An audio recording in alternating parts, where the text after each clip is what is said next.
There's a room in a research facility where time bends backward. Scientists peer through electron microscopes at metal forged in the year 900. They measure, they analyze, they photograph structures that shouldn't exist.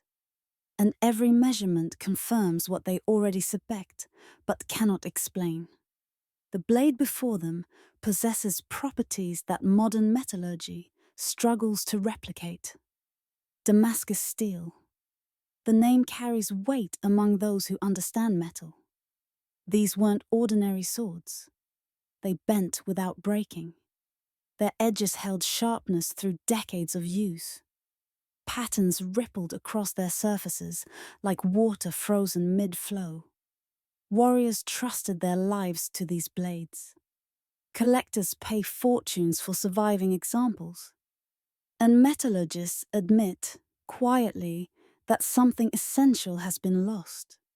In 2024, a team attempted recreation.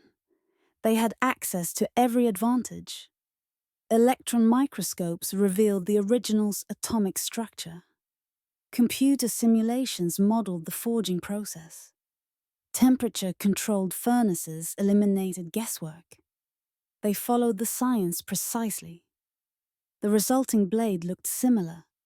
The patterns emerged correctly. But when tested, it failed. The flexibility wasn't quite right. The edge dulled faster. Something invisible made the difference.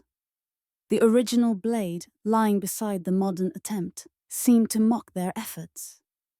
More than 1,000 years separated the two pieces of metal. The older one remained superior. This reverses everything we assume about technological progress. We tell ourselves that knowledge accumulates, that modern understanding surpasses ancient guesswork, that our tools, our instruments, our scientific method guarantee better results. The Damascus blade suggests otherwise. Under magnification, the mystery deepens. The steel contains structures that resemble carbon nanotubes. These weren't named until 1991. They weren't deliberately manufactured until recent decades. Yet there they are, arranged in patterns within metal forged when Europe languished in what historians call the Dark Ages. Either ancient smiths understood atomic-level metallurgy without microscopes or instruments, or they achieved through empirical mastery what we accomplish through scientific theory. Neither explanation feels adequate. The first seems impossible. The second humbles every assumption about human progress. Yet one must be true. The blade exists. Museums display it. Researchers examine it. The evidence cannot be dismissed. And Damascus steel represents only the beginning. Similar mysteries appear wherever archaeologists excavate ancient metalwork. In India, iron pillars stand unrusted after 16 centuries. In China, bronze mirrors retain perfect reflectivity after millennia in soil. In South America, platinum alloys forged at impossible temperatures. In Egypt, copper tools that carved granite with unexplained precision. The pattern repeats across continents, across civilizations that never contacted each other, across thousands of years. Everywhere humans worked metal in the ancient world, they left behind artifacts that whisper the same troubling question. What did they know that we've forgotten? And if techniques this sophisticated could vanish so completely, what else have we lost?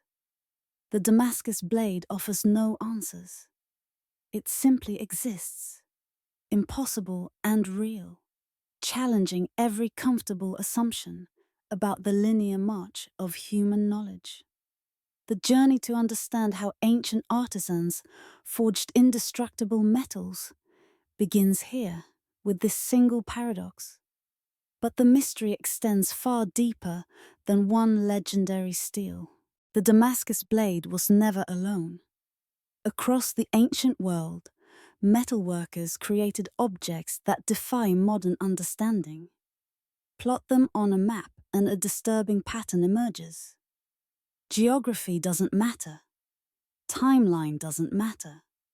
Cultural isolation doesn't matter. Wherever ancient humans worked metal, impossibility appears. Delhi holds an iron pillar 7 meters tall. It was forged around the year 400. 1,600 years of monsoon rains have struck its surface. Humidity corrodes modern iron within decades. This pillar gleams. Scientists tested it, expecting some exotic alloy. They found relatively pure iron. The mystery deepened. Pure iron should rust faster, not slower. Something in its composition or creation process defies the fundamental chemistry of oxidation. The pillar stands as testimony to knowledge we cannot reconstruct. Travel east to China. Bronze mirrors excavated from Han Dynasty tombs emerge from burial after 2,000 years. The soil should have corroded them beyond recognition. Instead, they function. Hold one up, and your reflection stares back with clarity, approaching modern glass. The bronze surface remains smooth at microscopic levels.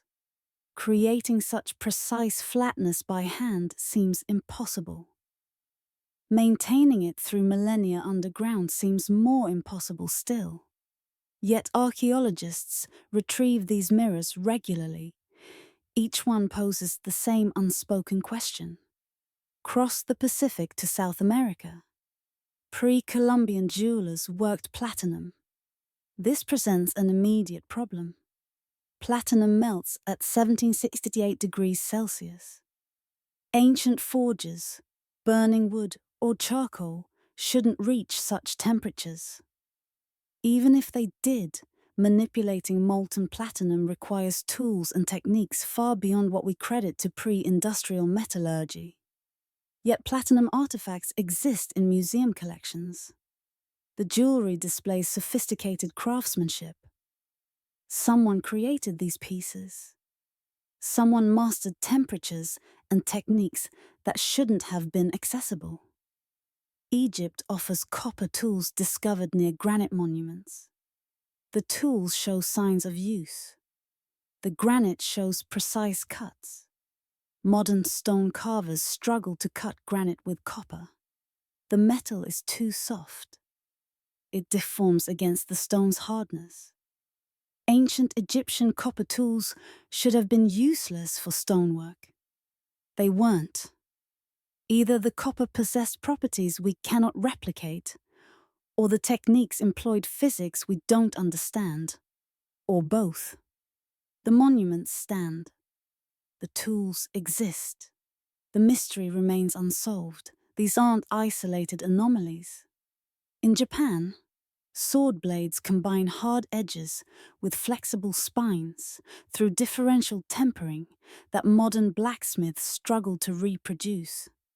In Rome, architectural bronze fittings resist marine corrosion through lost alloy formulations. In India, gold jewelry displays microscopic granulation work, requiring manual dexterity at the limits of human capability. In Africa, iron smelting produced steel centuries before European metallurgy achieved similar results. The examples accumulate endlessly. Two explanations present themselves. Either ancient cultures independently discovered similar advanced techniques, achieving parallel breakthroughs in metalworking across vast distances and time periods. Or some shared knowledge base existed, spreading metallurgical understanding across the ancient world through means we haven't yet identified. Both possibilities challenge standard archaeological narratives. Independent discovery of complex metallurgy seems statistically unlikely when the techniques require such precise control and sophisticated understanding. Shared knowledge suggests contact between civilizations we believe were isolated, or inheritance from an earlier culture that transmitted metallurgical wisdom across regions. Neither explanation fits comfortably with accepted history, yet the evidence compels explanation. These aren't myths or legends. They're physical objects, measurable and testable. They sit in museums and research facilities. They submit to analysis. And every analysis confirms that ancient metalworkers possessed capabilities that modern science struggles to match. The Damascus blade initiated this investigation, but the mystery encompasses the globe. In Delhi and Damascus, in Beijing and Bogota, ancient metals whisper their secret. They knew something we forgot, and whatever they knew, it was sophisticated enough to produce results we cannot replicate despite our advanced understanding. The question shifts from whether ancient metallurgy was advanced to who possessed this knowledge and how they acquired it. They lived on the edges of communities, both essential and feared. Smoke from their workshops marked their presence. The ring of hammer on anvil announced their craft. Children watched from safe distances, fascinated and frightened. Adults approached with respect bordering on reverence. The metalworkers of the ancient world occupied a unique social position, somewhere between craftsman and sorcerer, between artisan and priest. Understanding ancient metallurgy requires understanding these forgotten masters. They weren't simply people who worked with metal. They were keepers of transformative knowledge. They turned earth into objects of power. They commanded fire and shaped materials that determined survival. In agricultural societies where most people worked fields, metallurgists pursued mysteries that seemed to border on magic. Archaeological evidence paints portraits of their status. In Tamil Nadu, excavations reveal workshop complexes with dedicated ritual spaces adjacent to forges. The smiths conducted purification ceremonies before beginning work. Fasting prepared them spiritually and physically. Modern analysis suggests practical benefits to these rituals. Fasting reduced body oils that could contaminate metal surfaces. Ritual bathing removed other contaminants. But the smiths themselves understood these practices through spiritual frameworks. The physical and metaphysical merged in their worldview. Chinese metallurgists consulted astronomical charts before major projects. Surviving texts describe optimal times for forging based on lunar phases and seasonal transitions. Western observers initially dismissed this as superstition. Later research proved otherwise. Atmospheric pressure, humidity, and temperature variations follow patterns linked to lunar cycles and seasons. These environmental factors significantly affect metallurgical outcomes. The ancient Chinese documented empirical observations in astrological language. Their timing systems worked, regardless of the theoretical framework they used to explain effectiveness. Celtic smiths combined music with metalworking in ways that seemed purely ceremonial, but the rhythms served practical purposes. Specific songs marked timing for critical processes. The number of syllables between verses indicated seconds between hammer strikes. The tempo of chants controlled breathing, which regulated oxygen flow to the forge. What appeared as ritual performance actually encoded technical precision. The music made knowledge memorable and transmittable across generations who learned by ear rather than through written instruction. This pattern repeats globally. Japanese sword makers recited specific prayers walls while forging katana blades. The prayer's length perfectly matched cooling times for optimal crystalline structure formation. African ironworkers performed elaborate ceremonies that included offerings cast into furnaces. Chemical analysis of traditional African steel reveals that common offerings like certain plant materials actually served as flux agents, improving smelting efficiency. Germanic smiths heated blades under specific star configurations. The night air temperatures associated with those configurations created ideal quenching conditions. The knowledge transmission system determined both its power and fragility. Most metallurgical wisdom passed through oral tradition and hands-on demonstration. Master smiths trained apprentices through years of observation and practice. The apprentice absorbed knowledge gradually, learning first to prepare materials, then to maintain fires, then to perform simple operations, eventually building toward mastery of complete processes. This system produced extraordinarily skilled craftspeople.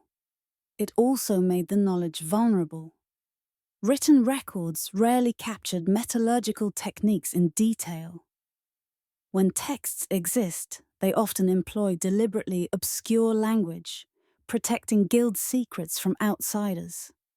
An alchemical manuscript might describe marriage of red king and white queen when referring to copper-tin bronze alloy ratios. A Tamil manual might reference divine proportions when specifying carbon content. The metaphorical language preserved secrecy but created obstacles for later interpretation. Modern scholars reading ancient metallurgical texts cannot always determine which passages describe real techniques versus symbolic spiritual concepts. This secrecy served economic purposes. Skilled metallurgists commanded high status and income. Controlling knowledge maintained market advantage. Guilds developed elaborate systems to protect techniques. Apprentices swore oaths of secrecy. Masters revealed complete processes only to trusted successors. Regional specializations emerged where specific communities monopolized particular metallurgical techniques, creating trade dependencies and economic power. The Damascus steelsmiths guarded their methods so successfully that when production ceased around 1750, the technique vanished completely, despite numerous attempts at reconstruction. The vulnerability became catastrophic during disruptions. When plague or war killed master craftsmen before they trained replacements, entire technology lineages died. When economic collapse eliminated markets for specialized metalwork, craftspeople abandoned demanding techniques for simpler, more profitable work. When conquest destroyed workshop communities, knowledge evaporated. When religious or political changes suppressed traditional practices, the embedded technical knowledge vanished alongside the cultural frameworks that preserved it. Consider what a single generation of transmission failure means. A master smith spends 40 years developing expertise. Every technique refined through thousands of hours of practice.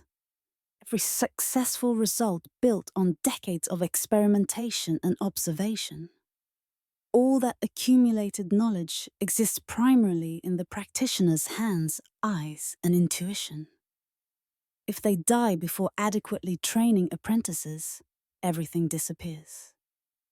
The next generation starts from fragmentary information, attempting to reconstruct complex processes from partial knowledge. Quality declines. Techniques simplify. Within a few generations, sophisticated methods degrade to crude approximations or vanish entirely. The archaeological record documents this decline repeatedly. In regions experiencing political instability, metalwork quality deteriorates across generations. During the Bronze Age collapse around 1200 BCE, Mediterranean metallurgy regressed dramatically. The sophisticated bronze-working techniques of late Bronze Age civilizations largely disappeared. Iron technology eventually compensated, but centuries of accumulated bronze-working knowledge was permanently lost. Similar patterns appear in every region that experienced sustained disruption. How much has been lost? The question haunts researchers. We possess surviving artifacts demonstrating capabilities we cannot replicate. These represent what accidentally endured, preserved through chance burial in favorable conditions. Most ancient metalwork corroded, was recycled, or simply disappeared. The Damascus blades in museums are survivors. For each one that remains, how many perished? For each technique we struggled to reconstruct, how many vanished without leaving enough evidence for reconstruction attempts? The forgotten masters took libraries to their graves. Libraries written not in books but encoded in muscle memory, in visual perception trained through decades, in intuitions developed through countless repetitions. They were treated as sorcerers because their work seemed magical. Their workshops were temples because transformation happened there. And when they died, when wars scattered their communities, when economic changes made their skills obsolete, entire technologies disappeared. We're left examining their surviving works like archaeologists from the future, struggling to understand what seems impossible, wondering what else vanished beyond recovery. The electron microscope doesn't lie. It maps atoms with precision that eliminates doubt. When materials scientists place ancient metal samples under such instruments, the results should resolve mysteries. Instead, they deepen them. The atomic structures revealed in pre-industrial metalwork display characteristics that shouldn't exist outside modern controlled processing. Damascus steel under electron microscopy reveals carbon nanotubes. These molecular structures consist of carbon atoms arranged in cylindrical lattices. They weren't theoretically described until 1991. They weren't deliberately synthesized in laboratories until the late 1990s. They require specific conditions, precise temperatures, controlled atmospheres, carefully managed carbon deposition. Yet there they are, scattered throughout steel, forged in medieval workshops where smiths worked without thermometers, without controlled atmospheres, without understanding that atoms existed. The nanotubes contribute to Damascus steel's legendary properties. Their presence increases strength while maintaining flexibility. They inhibit crack propagation. They create pathways for stress distribution. Modern metallurgists, knowing these benefits, deliberately incorporate carbon nanotubes into advanced steel formulations using sophisticated manufacturing processes. Ancient smiths achieved similar results through methods we cannot fully reconstruct. Either they stumbled onto nanotube formation accidentally and refined the process empirically, or their techniques were far more sophisticated than we credit. Ancient Chinese bronze displays equally puzzling characteristics. X-ray diffraction analysis reveals grain boundaries, suggesting controlled cooling processes. Grain structure determines metal properties. Rapid cooling creates small grains and brittleness. Slow cooling creates large grains and softness. Optimal properties require specific cooling rates that vary depending on the metal's composition and intended use. Modern metallurgy achieves controlled cooling through programmable furnaces that precisely regulate temperature decline. Ancient Chinese bronzes display grain structures indicating cooling control accurate to within a few degrees over extended periods. How? Ancient furnaces lacked thermostats. Temperature management depended on fuel addition, airflow regulation, and thermal mass manipulation. Achieving consistent cooling curves through such crude methods seems impossible. Yet the grain structures don't lie. Someone controlled temperature with remarkable precision. Either the furnace designs were far more sophisticated than archaeological evidence suggests, or the metallurgists possess techniques for managing thermal properties we haven't identified. Roman steel presents another puzzle. Mass spectrometry analysis reveals trace element distributions, indicating temperature control during forging. When steel is heated, certain elements migrate within the structure depending on temperature and time. The migration patterns in Roman military steel suggest temperature accuracy within 5-degree ranges during critical processing steps. Modern blacksmiths achieve this with digital thermometers. Roman smiths achieved it by watching metal color and responding to subtle visual cues. The skill level required surpasses what seems humanly possible. Years of training might develop rough temperature estimation. The precision evidenced in Roman steel suggests something more. Perhaps sensory capabilities functioned differently before industrial environments dulled them. Perhaps generations of selective pressure favored individuals with exceptional temperature perception in communities where metalworking determined status. Perhaps training methods we don't understand developed heightened sensory processing.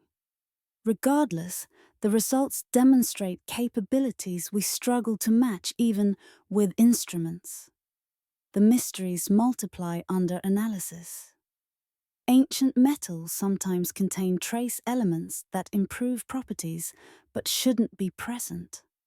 Vanadium appears in steel from regions where vanadium ores don't exist in identified deposits. Tungsten shows up in small but beneficial percentages when no tungsten sources are known.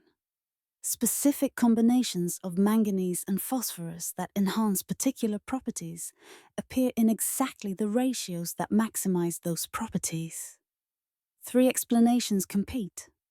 First, ancient smiths somehow understood which trace elements provided benefits and deliberately incorporated them.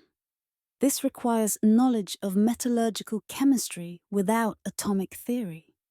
Second, ore sources with naturally optimal trace element combinations existed but are now depleted or lost.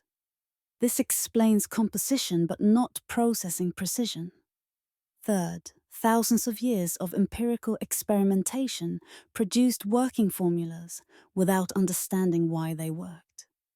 This seems most plausible, but still requires remarkable technical sophistication. The atomic evidence establishes that ancient metallurgy achieved results demanding either theoretical understanding we consider impossible for pre-industrial cultures or empirical mastery far beyond what we assume humans could develop through trial and error.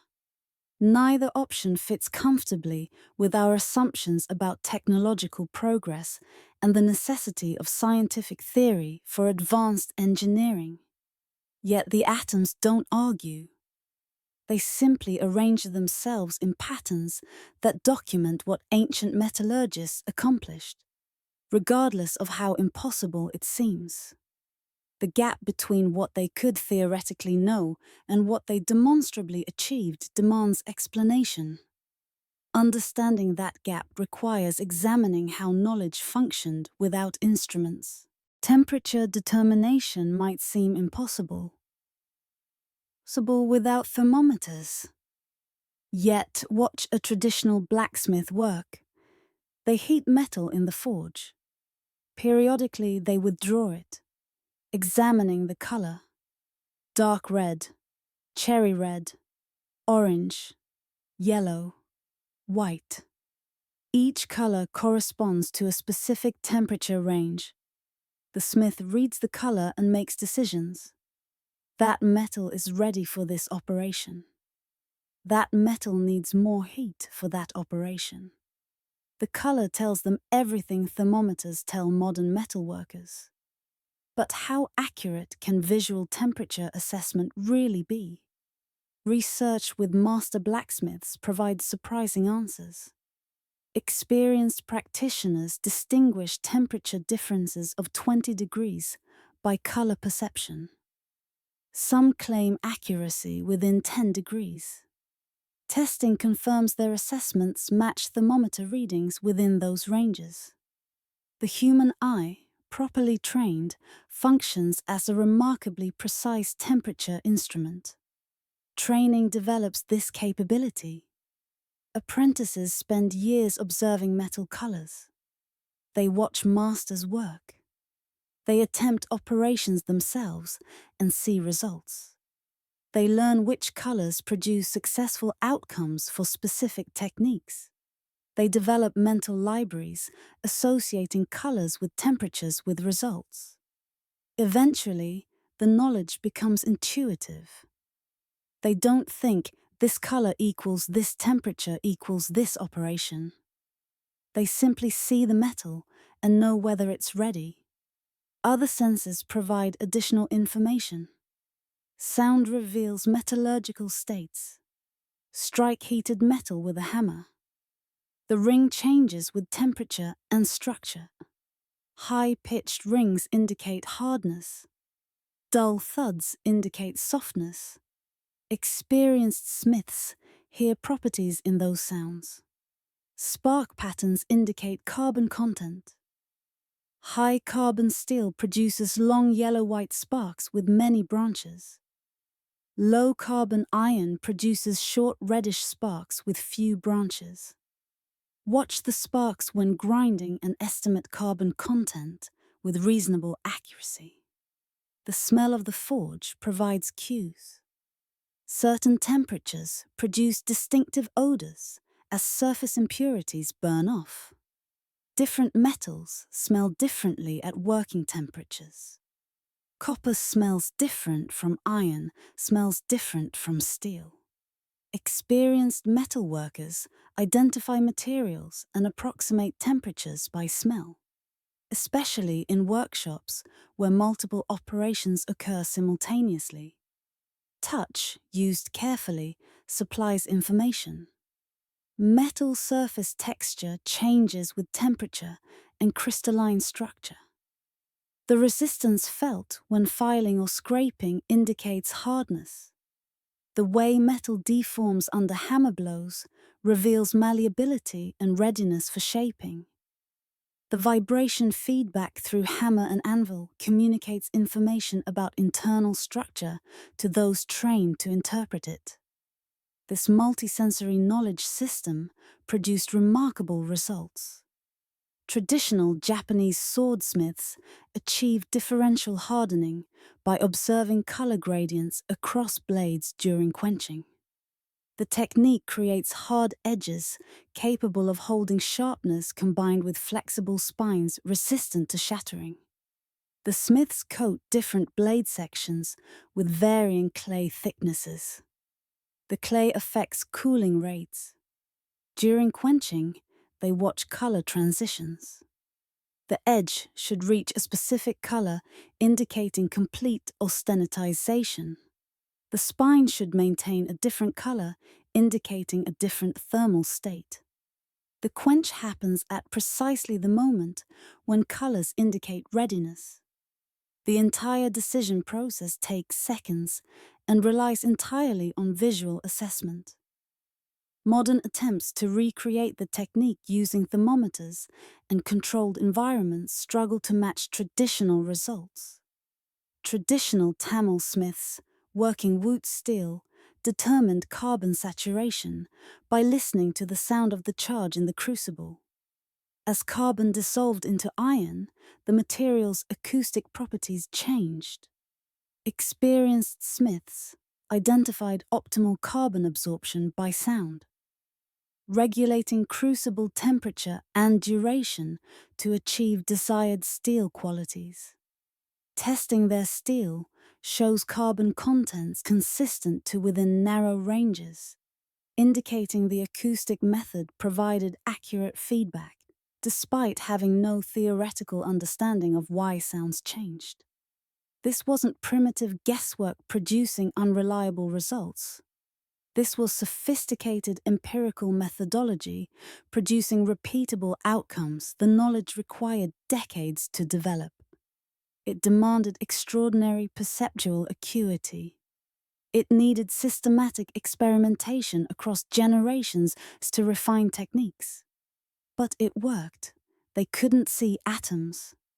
They couldn't measure temperatures with instruments. They couldn't analyze chemistry. But they could hear when carbon bonded with iron. They could smell when temperature reached the necessary point. They could feel when metal was ready. Somehow, that was enough to achieve results we still struggle to replicate with all our instruments and theoretical understanding. The question becomes, if sensory knowledge produced such sophisticated metallurgy, what else did they know that we've lost by relying on instruments instead of developing our perceptual capabilities? Ancient mining sites tell stories through absence.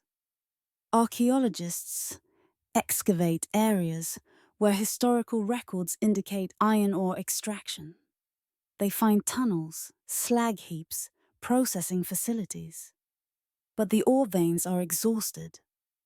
Miners extracted every economically recoverable material centuries ago. What remains offers clues through chemical analysis. What's gone might explain mysteries. Consider a problem. Damascus steel contains trace elements in combinations that improve properties. Modern attempts at recreation using contemporary iron ores produce blades with similar patterns, but inferior performance. Something in the original material made a difference. If the ore sources are depleted, if the miners of previous millennia extracted the richest deposits first, we might be attempting recreation with fundamentally different raw materials. This isn't merely speculative. Geochemical analysis of ancient artifacts sometimes reveals compositions that don't match ores currently available in the regions where those artifacts were produced. A bronze mirror from Shanxi province contains tin with isotopic ratios that don't correspond to known Chinese tin deposits. Or either unknown deposits existed and were exhausted, or trade networks supplied tin from sources we haven't identified. Either possibility complicates attempts at recreation. Trace elements matter more than intuition suggests. Add 0.1% vanadium to steel and strength increases significantly. Add 0.2% molybdenum and resistance to embrittlement improves. Mix specific ratios of manganese and phosphorus and fracture toughness increases while maintaining workability. Modern metallurgy designs alloy compositions deliberately to achieve desired properties. Ancient metallurgy might have benefited from naturally occurring ore combinations that provided optimal trace element ratios without deliberate addition. The Delhi Pillar's iron contains approximately 0.25% phosphorus. This specific concentration creates conditions where a protective layer forms on the surface, preventing corrosion. Higher phosphorus content makes iron brittle. Lower phosphorus content doesn't produce the protective layer. The composition window that prevents rusting while maintaining structural integrity is remarkably narrow. Did ancient Indian metallurgists understand phosphorus chemistry and deliberately created that specific composition? Or did they smelt ore that naturally contained phosphorus in beneficial ratios and observe that iron from certain sources resisted rust better than others? If the answer is naturally optimal ore, the modern recreation problem becomes obvious. If the ore sources that provided beneficial compositions are exhausted, obtaining the right raw material becomes impossible without deliberately adding trace elements to match ancient compositions. But which trace elements in which ratios? Full analysis of ancient artifacts provides composition data. Recreating those exact compositions requires extraordinary control over smelting and refining processes. Ancient smiths achieved the results without modern analytical chemistry. How? One theory suggests empirical ore selection.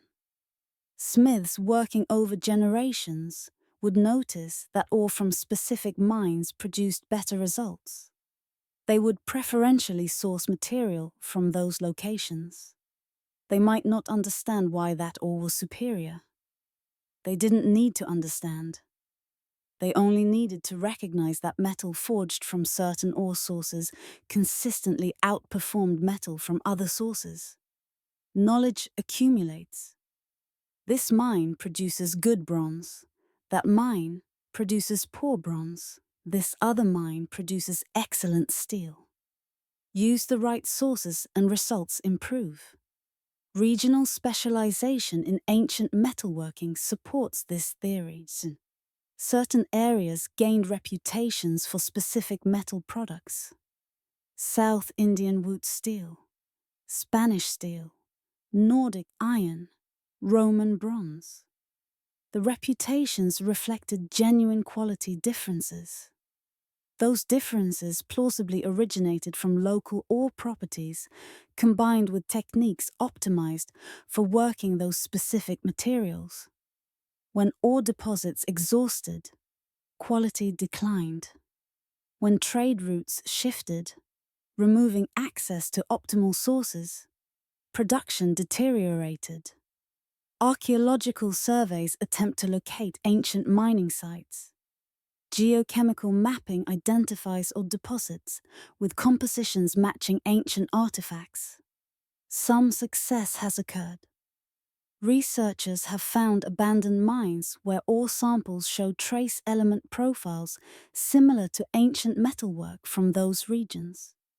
But many sources remain unidentified. Some deposits were completely exhausted. Some are buried under centuries of sediment. Some are lost because the knowledge of their locations died with the communities that mined them. If we could access the exact ores ancient smiths used, combined with recovered techniques, could we finally recreate their indestructible metals? The question remains unanswered.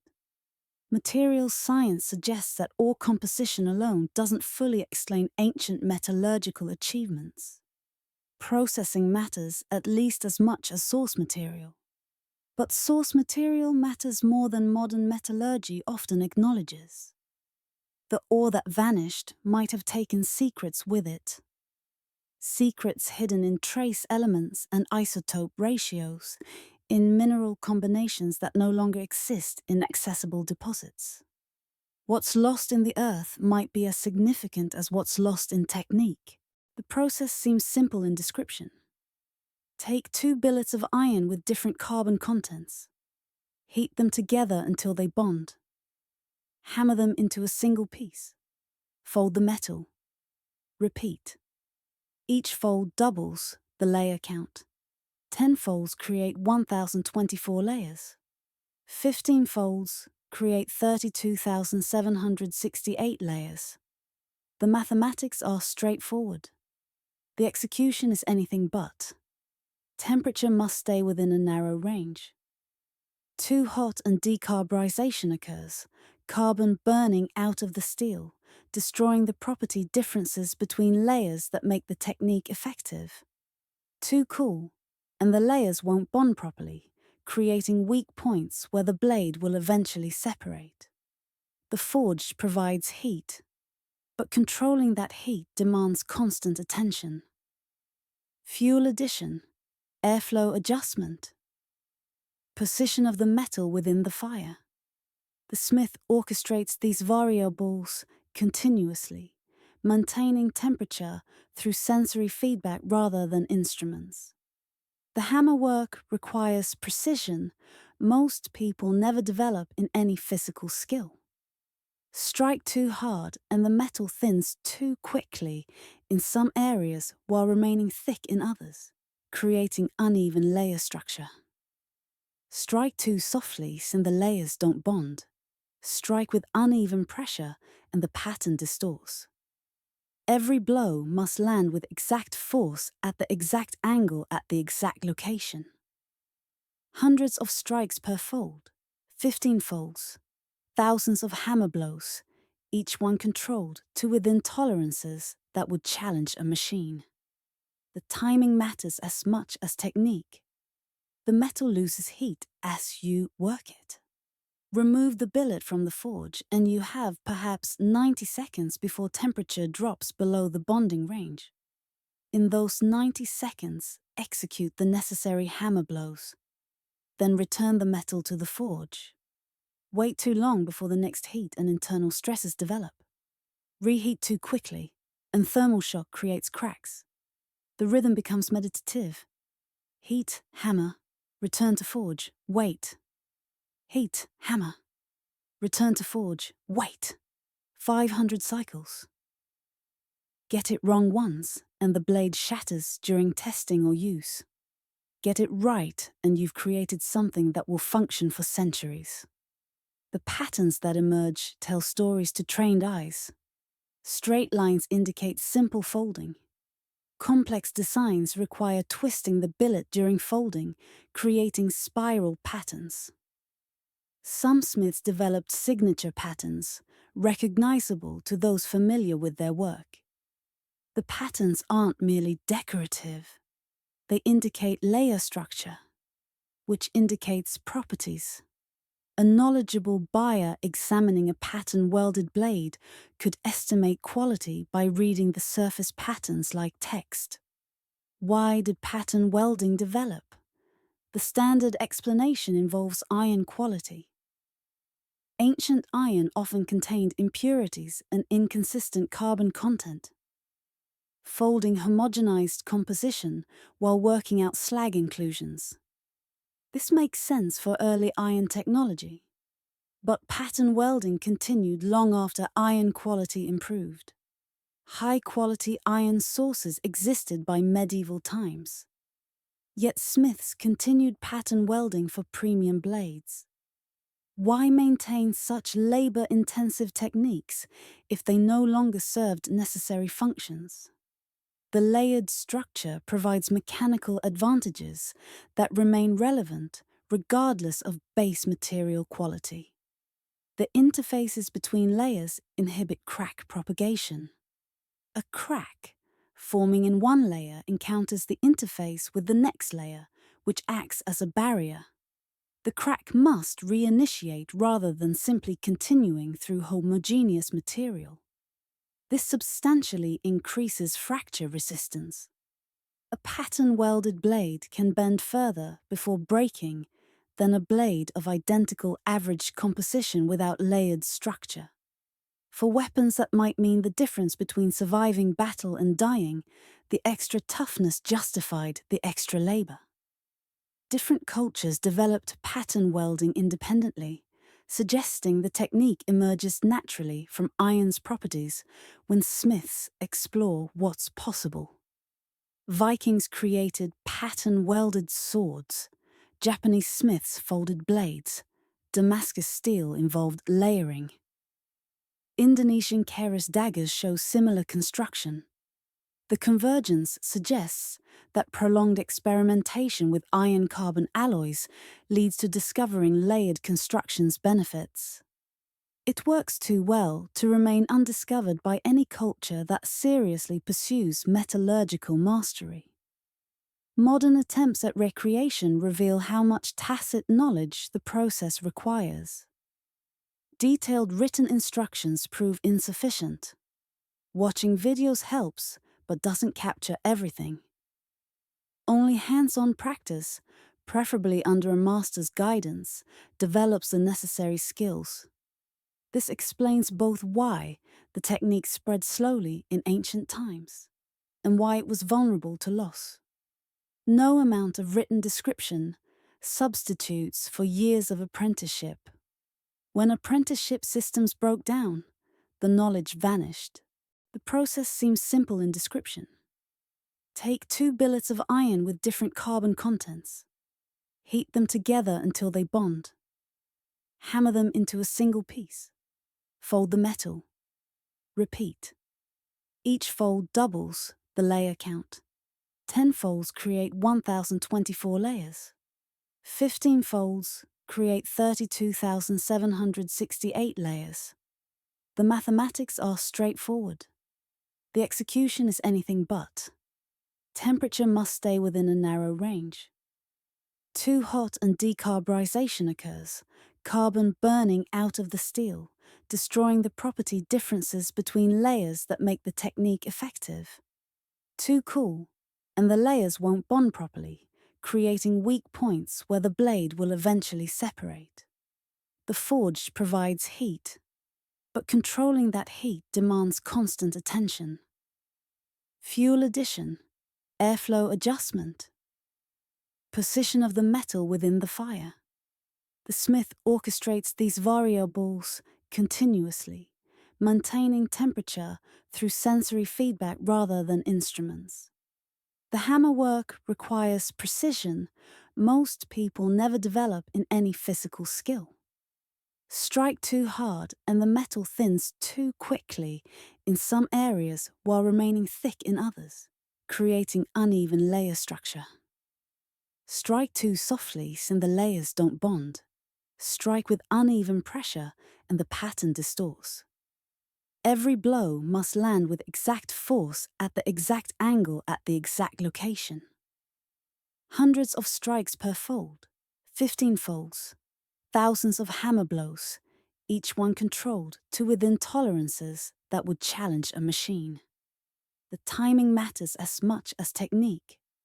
The metal loses heat as you work it. Remove the billet from the forge and you have perhaps 90 seconds before temperature drops below the bonding range. In those 90 seconds, execute the necessary hammer blows. Then return the metal to the forge. Wait too long before the next heat and internal stresses develop. Reheat too quickly, and thermal shock creates cracks. The rhythm becomes meditative. Heat, hammer, return to forge, wait. Heat, hammer, return to forge, wait. 500 cycles. Get it wrong once, and the blade shatters during testing or use.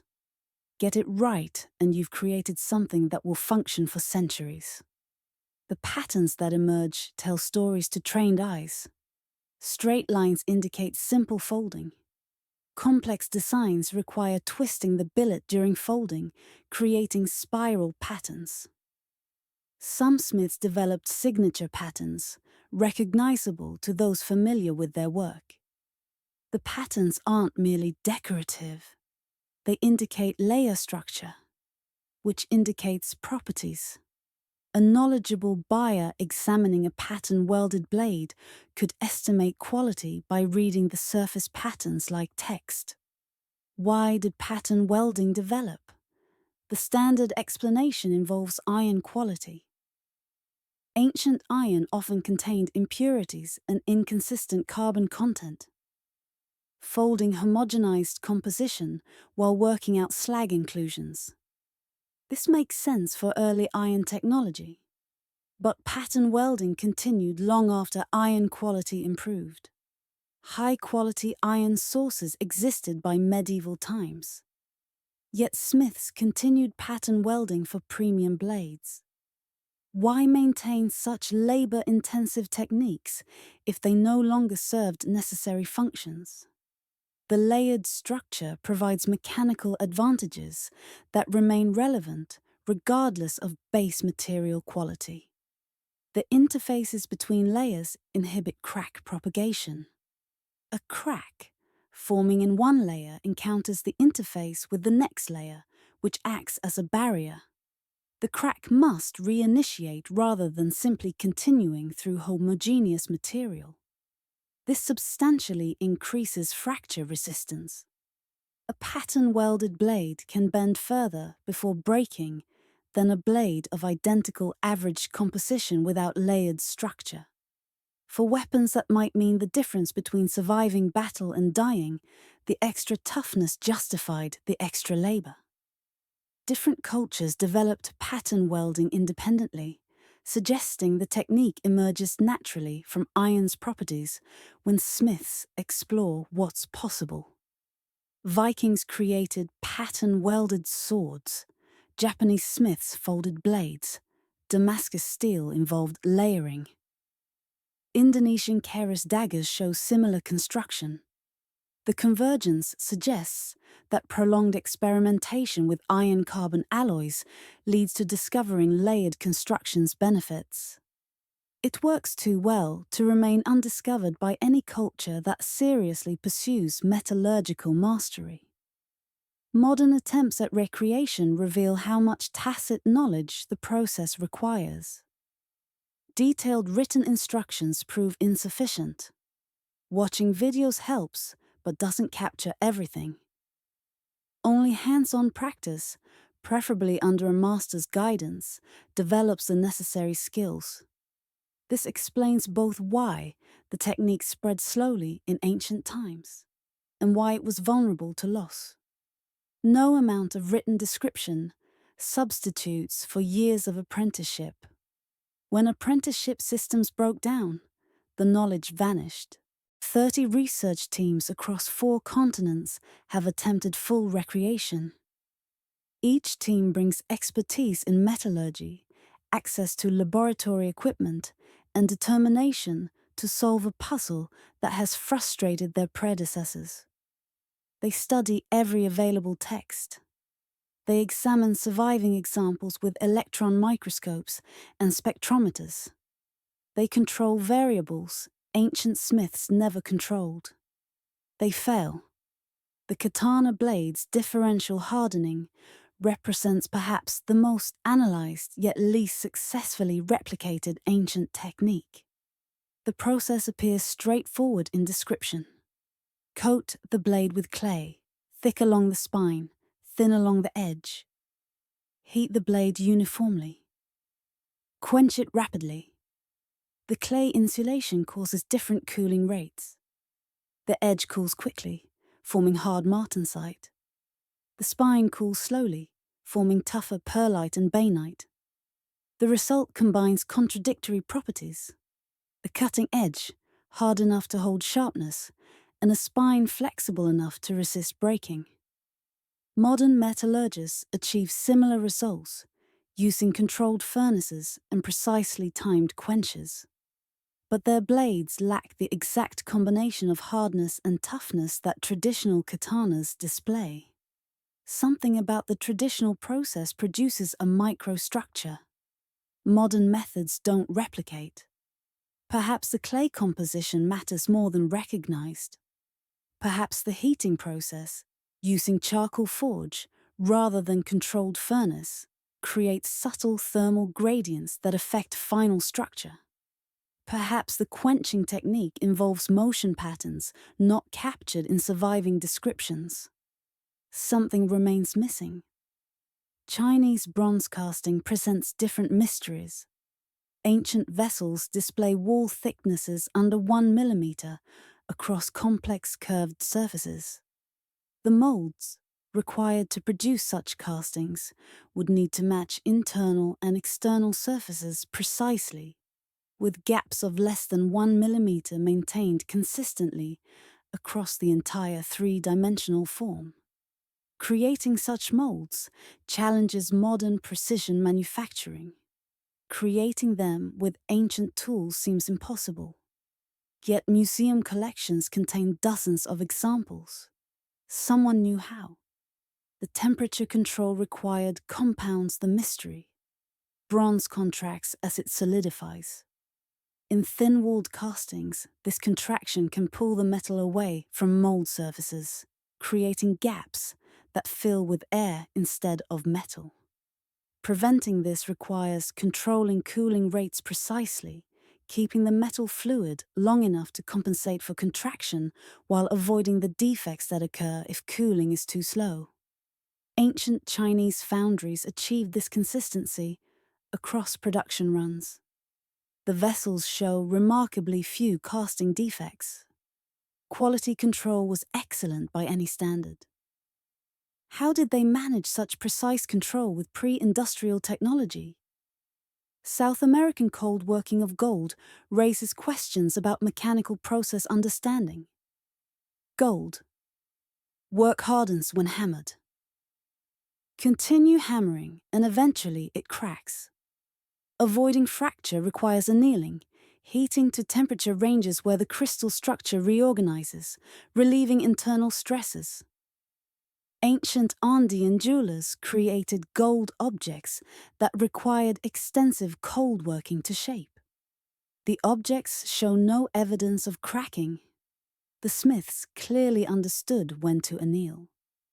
But determining annealing necessity requires either theoretical understanding of crystal structure changes or extraordinarily developed sensory perception of metal property changes during working. Neither option seems adequately explained by available evidence.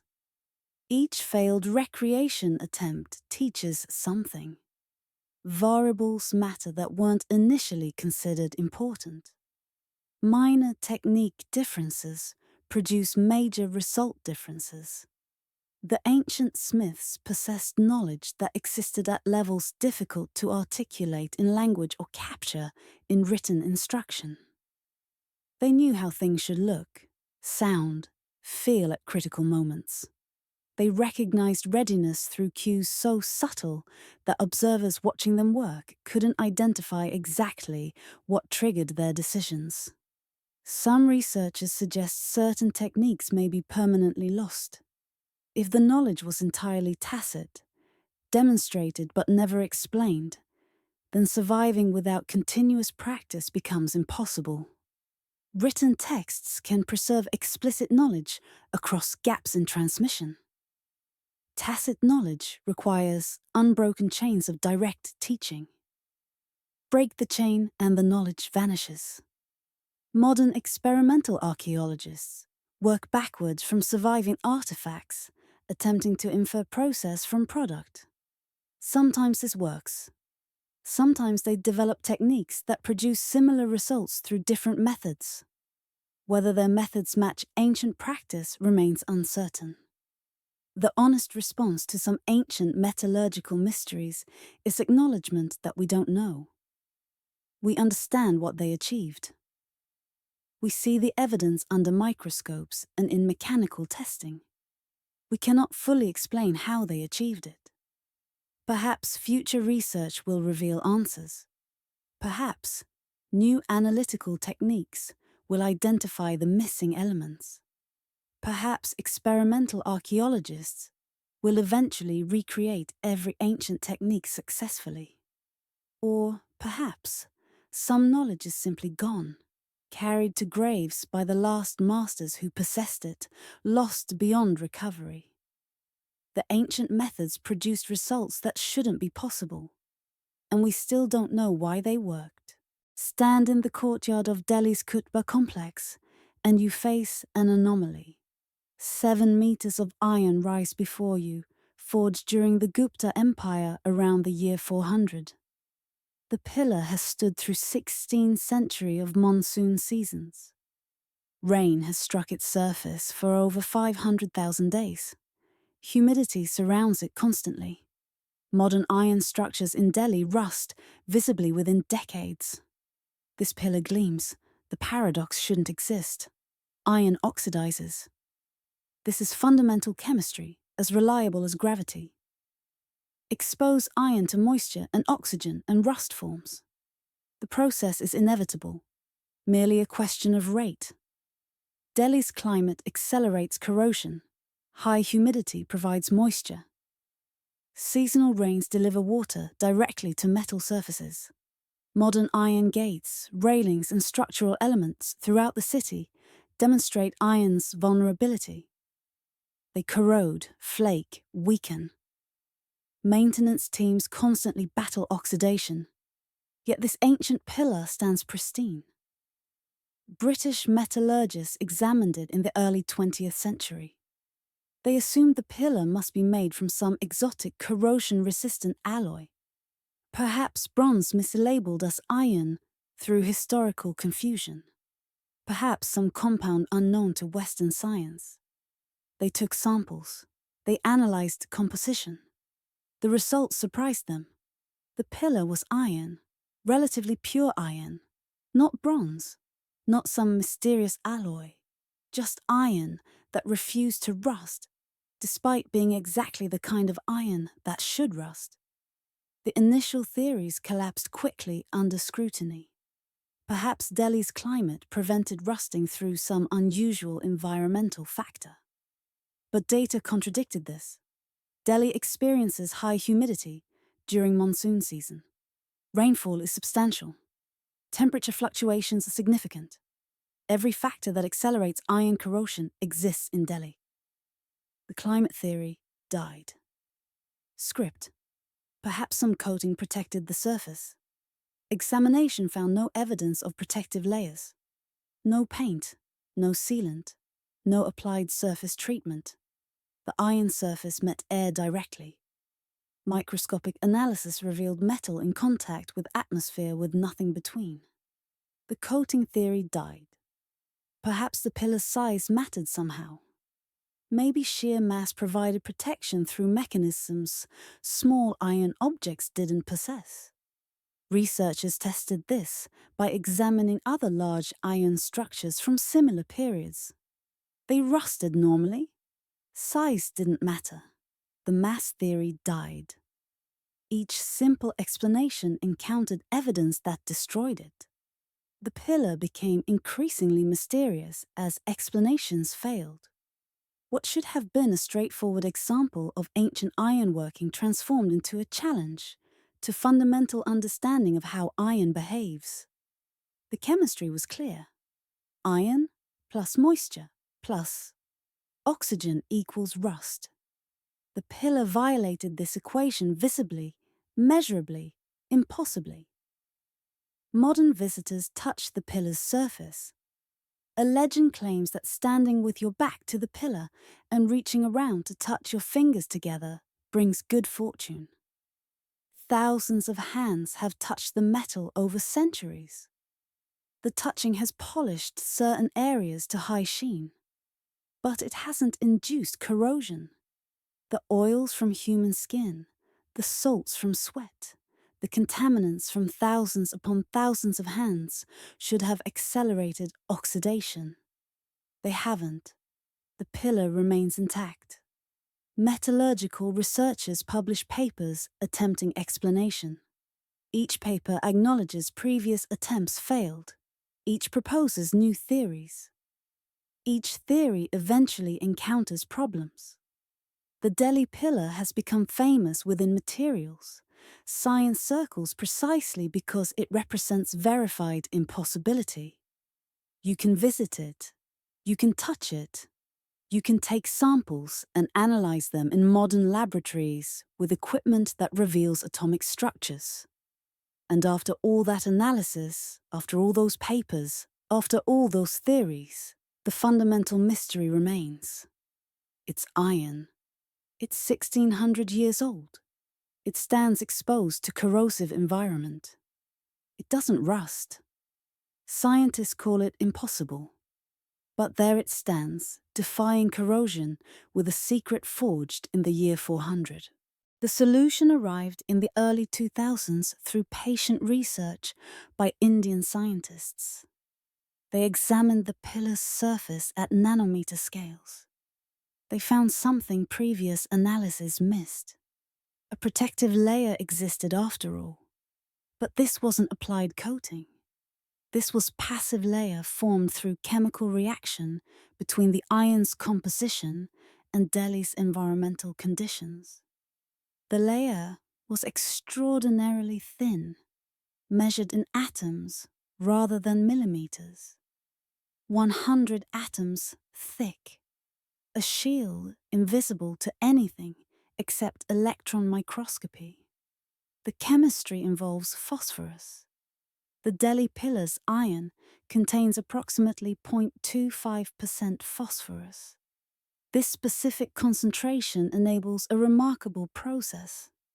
When iron with this phosphorus content is exposed to specific patterns of moisture and temperature, phosphorus atoms migrate from within the metal to the surface. There they react with atmospheric oxygen and water vapor, forming crystalline iron-hydrogen phosphate compounds. These compounds create a passive layer that prevents further oxidation.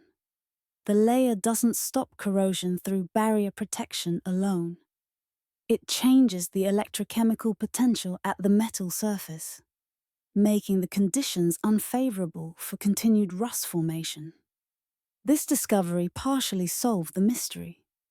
The pillar doesn't rust because a naturally forming protective layer prevents it. But solving one mystery revealed a deeper puzzle. How did ancient Indian metallurgists know to create iron with exactly 0.25% phosphorus? This composition specificity is critical. Pure iron without phosphorus doesn't form the protective layer. It rusts normally. Iron with too much phosphorus becomes brittle and unworkable. The composition window that produces corrosion resistance while maintaining structural integrity is remarkably narrow. Deviate by 0.1% in either direction and the benefits disappear. Either the protective layer doesn't form, or the iron becomes too brittle for structural use. Did Gupta Empire metallurgists understand phosphorus chemistry? This seems impossible without modern atomic theory. Did they discover the optimal ratio empirically through generations of trial and error? This seems equally improbable given the precision required.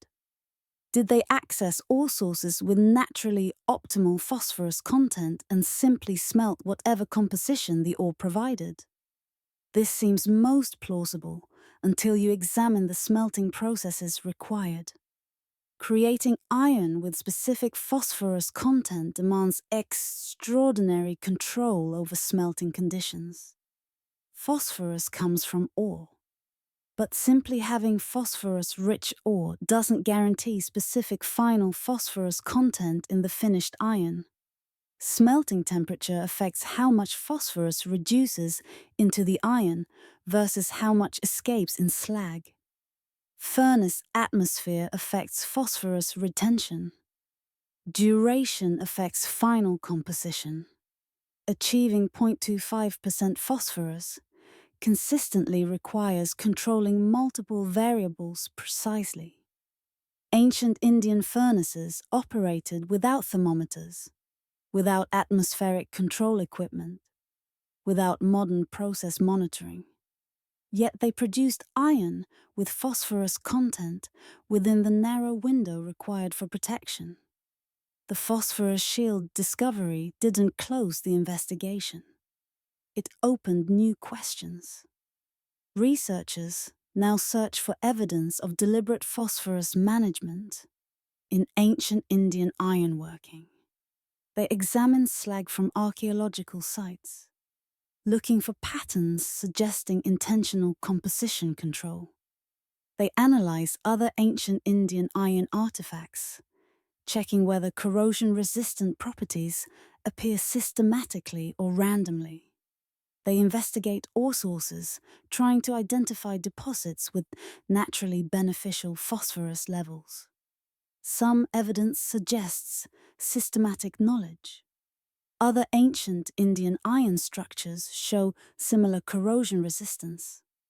A pillar in Dara displays comparable properties. Iron beams in Konark Temple have survived centuries with minimal rust. The pattern suggests this wasn't single lucky accident. Multiple sites produced corrosion-resistant iron. Someone knew something about making iron that didn't rust. Whether they understood it as phosphorus chemistry, or simply recognized that iron smelted from certain ores, using certain techniques produced better results, remains uncertain. The solution was hiding in plain sight. A shield, 100 atoms thick. But the new question troubles researchers more than the old one. How did they know to forge iron with exactly 0.25% phosphorus when getting it wrong by 0.1% means the shield never forms?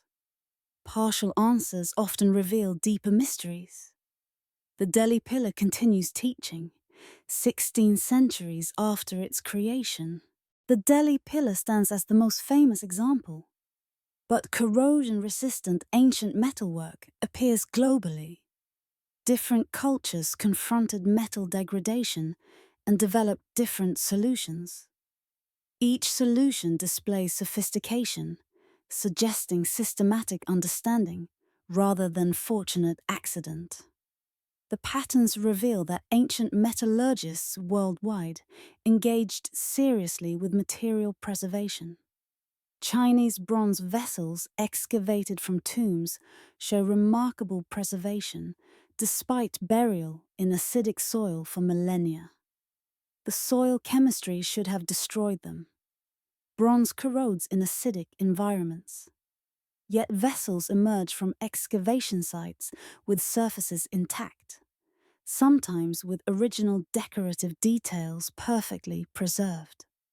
Analysis reveals the secret lies in specific tin-copper ratios. The ancient Chinese bronzes use compositions that form stable patinas when exposed to burial conditions. The patina becomes protective layer, preventing further corrosion. Modern bronze alloys often corrode more rapidly than ancient examples, because contemporary compositions optimize for casting properties or cost rather than longevity. Roman naval brass presents another mystery. Roman ships used brass fittings that survived prolonged seawater exposure. Seawater aggressively corrodes most copper alloys. The salt, the constant moisture, the biological activity all accelerate deterioration. Modern brass fittings on ships require regular replacement. Roman examples excavated from shipwrecks show far less degradation than expected. The brass formulation used specific zinc-copper ratios combined with trace element additions that created resistance to marine corrosion. The exact formulation was lost when Roman maritime power collapsed. Medieval shipbuilders struggled with brass corrosion issues their Roman predecessors had solved. Etruscan dental bridges provide remarkable testimony to metallurgical sophistication applied to medical purposes. Gold wire held replacement teeth in place. These bridges remained functional for decades inside the hostile environment of the mouth. Saliva's chemistry accelerates corrosion of many metals. Bacteria produce acids that attack metal surfaces. Temperature fluctuations from hot and cold food create expansion-contraction stresses. Yet Etruscan dental work survived years of use. The gold alloys employed platinum additions that required melting temperatures seemingly impossible for ancient furnaces. Modern dental metallurgy often creates gold-platinum alloys similar to Etruscan examples, because contemporary research independently discovered the same optimal properties. The sophistication level across these examples appears remarkably consistent, despite vast geographical and cultural separation. Chinese bronze metallurgists, Roman brass workers, Etruscan medical metal crafters, and Indian ironsmiths all achieved advanced corrosion resistance through different chemical mechanisms suited to different materials and environments. This suggests either independent parallel development of preservation techniques or broader circulation of metallurgical knowledge than traditionally assumed by historians who emphasize ancient civilizations' isolation. Modern materials science has adapted several ancient preservation techniques for contemporary applications. Researchers studying Roman concrete discovered how volcanic ash and seawater created durable chemical bonds. This led to development of new environmentally friendly concrete formulations that match Roman marine concrete's longevity, while reducing carbon emissions from cement production.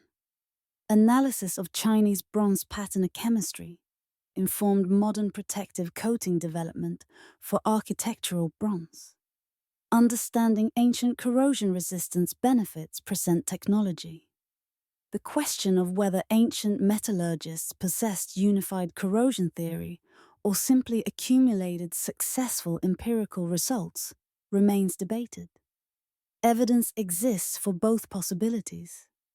The systematic nature of preservation across different cultures and materials suggests theoretical understanding. The variation in specific techniques suggests empirical adaptation to available materials and local conditions. Perhaps both operated simultaneously. With practical knowledge guided by theoretical frameworks we don't fully understand because they use different conceptual language than modern chemistry. From Delhi to Damascus, from Rome to Shaanxi, they solve the same problem differently. But every solution required knowledge that challenges our assumptions about ancient capability. Each preserved artifact whispers the same message. They knew something about making metal last. They knew it systematically. They knew it reliably. And much of what they knew vanished when their civilizations fell, leaving us to rediscover through centuries of research what they once understood well enough to apply routinely. Look into a 2,000-year-old bronze mirror, excavated from a Han Dynasty tomb. Your reflection stares back with clarity, approaching modern glass mirrors. This should be impossible. The mirror spent millennia buried in soil. Corrosive compounds, moisture, bacterial activity, everything that destroys metal surfaces. Yet when archaeologists cleaned away the burial accumulation, they found the bronze surface preserved, still capable of reflection. The ancient craftspeople who created this mirror achieved flatness and smoothness at levels that seem to require modern precision machinery. Creating truly flat reflective surfaces demands removing microscopic irregularities. Any deviation from perfect flatness scatters light, distorting reflection. Modern mirror manufacturing uses precision polishing machinery that maintains absolutely controlled pressure across surfaces, while monitoring flatness with laser interferometry. Ancient metalworkers achieved comparable results by hand. How? The question has driven experimental archaeologists to attempts at recreation using reconstructed ancient techniques. The time investment proves staggering, hundreds of hours per mirror. The process begins with casting bronze to approximately the final shape. Then grinding removes major irregularities. Progressively finer abrasives smooth the surface. Eventually, polishing compounds achieve the final reflective quality. Each stage requires patience and extraordinary hand control. The polisher must maintain even pressure across the entire surface through thousands of repetitive motions. Any inconsistency creates subtle variations that prevent perfect flatness. Ancient polishing compounds combined plant-based oils with mineral abrasives. Specific recipes remain proprietary secrets, passed from master to apprentice. Archaeological chemistry occasionally reconstructs these formulations through residue analysis on ancient tools and surfaces. The compounds used abrasives like hematite, tin oxide, or finely ground minerals suspended in oils that provided lubrication while carrying the abrasive particles. The oil chemistry mattered. Some oils dried too quickly, Some provided insufficient lubrication. Some reacted with metal surfaces adversely. Optimal formulations balanced multiple factors. The technique mastery required goes beyond simple repetitive motion. The polisher monitors progress through sensory feedback. Sound provides information. The cloth moving across the metal surface generates acoustic frequencies that change as smoothness improves. Experienced polishers hear when a section achieves desired quality, and when more work is needed, touch supplies additional data. Resistance felt through fingertips communicates surface texture. The vibration patterns tell trained hands about microscopic irregularities invisible to eyes. Visual assessment guides the final stages. The developing reflection shows progress. But judging optical quality requires trained perception. Slight distortions that would escape untrained observation indicate insufficient flatness. The master polisher sees these flaws and continues work on affected areas until reflection meets standards. Those standards were extraordinarily high. Chinese bronze mirrors from certain periods achieved surface smoothness measured in nanometers. Electron microscopy reveals polishing marks spaced more closely than the human eye can resolve without magnification. Egyptian speculum metal mirrors show similar achievement. Speculum is copper-tin alloy optimized for reflectivity. Ancient Egyptian examples display surfaces so precisely polished that electron microscopy detects tool marks smaller than wavelengths of visible light. This level of finish seems impossible without mechanical assistance. Yet no evidence suggests ancient Egyptians possessed powered polishing equipment.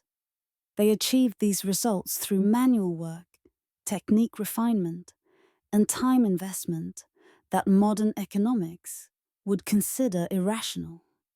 Why dedicate hundreds of hours to polishing a single mirror? The economic and cultural context differed fundamentally from modern mass production. Mirrors were luxury items owned by the wealthy individuals. Their value justified extensive labor investment. The craftsperson who produced superior mirrors gained reputation, commanding premium prices. Social prestige accompanied masterwork. The economic calculation that makes hand-polished mirrors irrational in contemporary context made perfect sense when mirrors were rare possessions and craftsmanship determined status. Modern attempts at replication reveal how much skill the work required.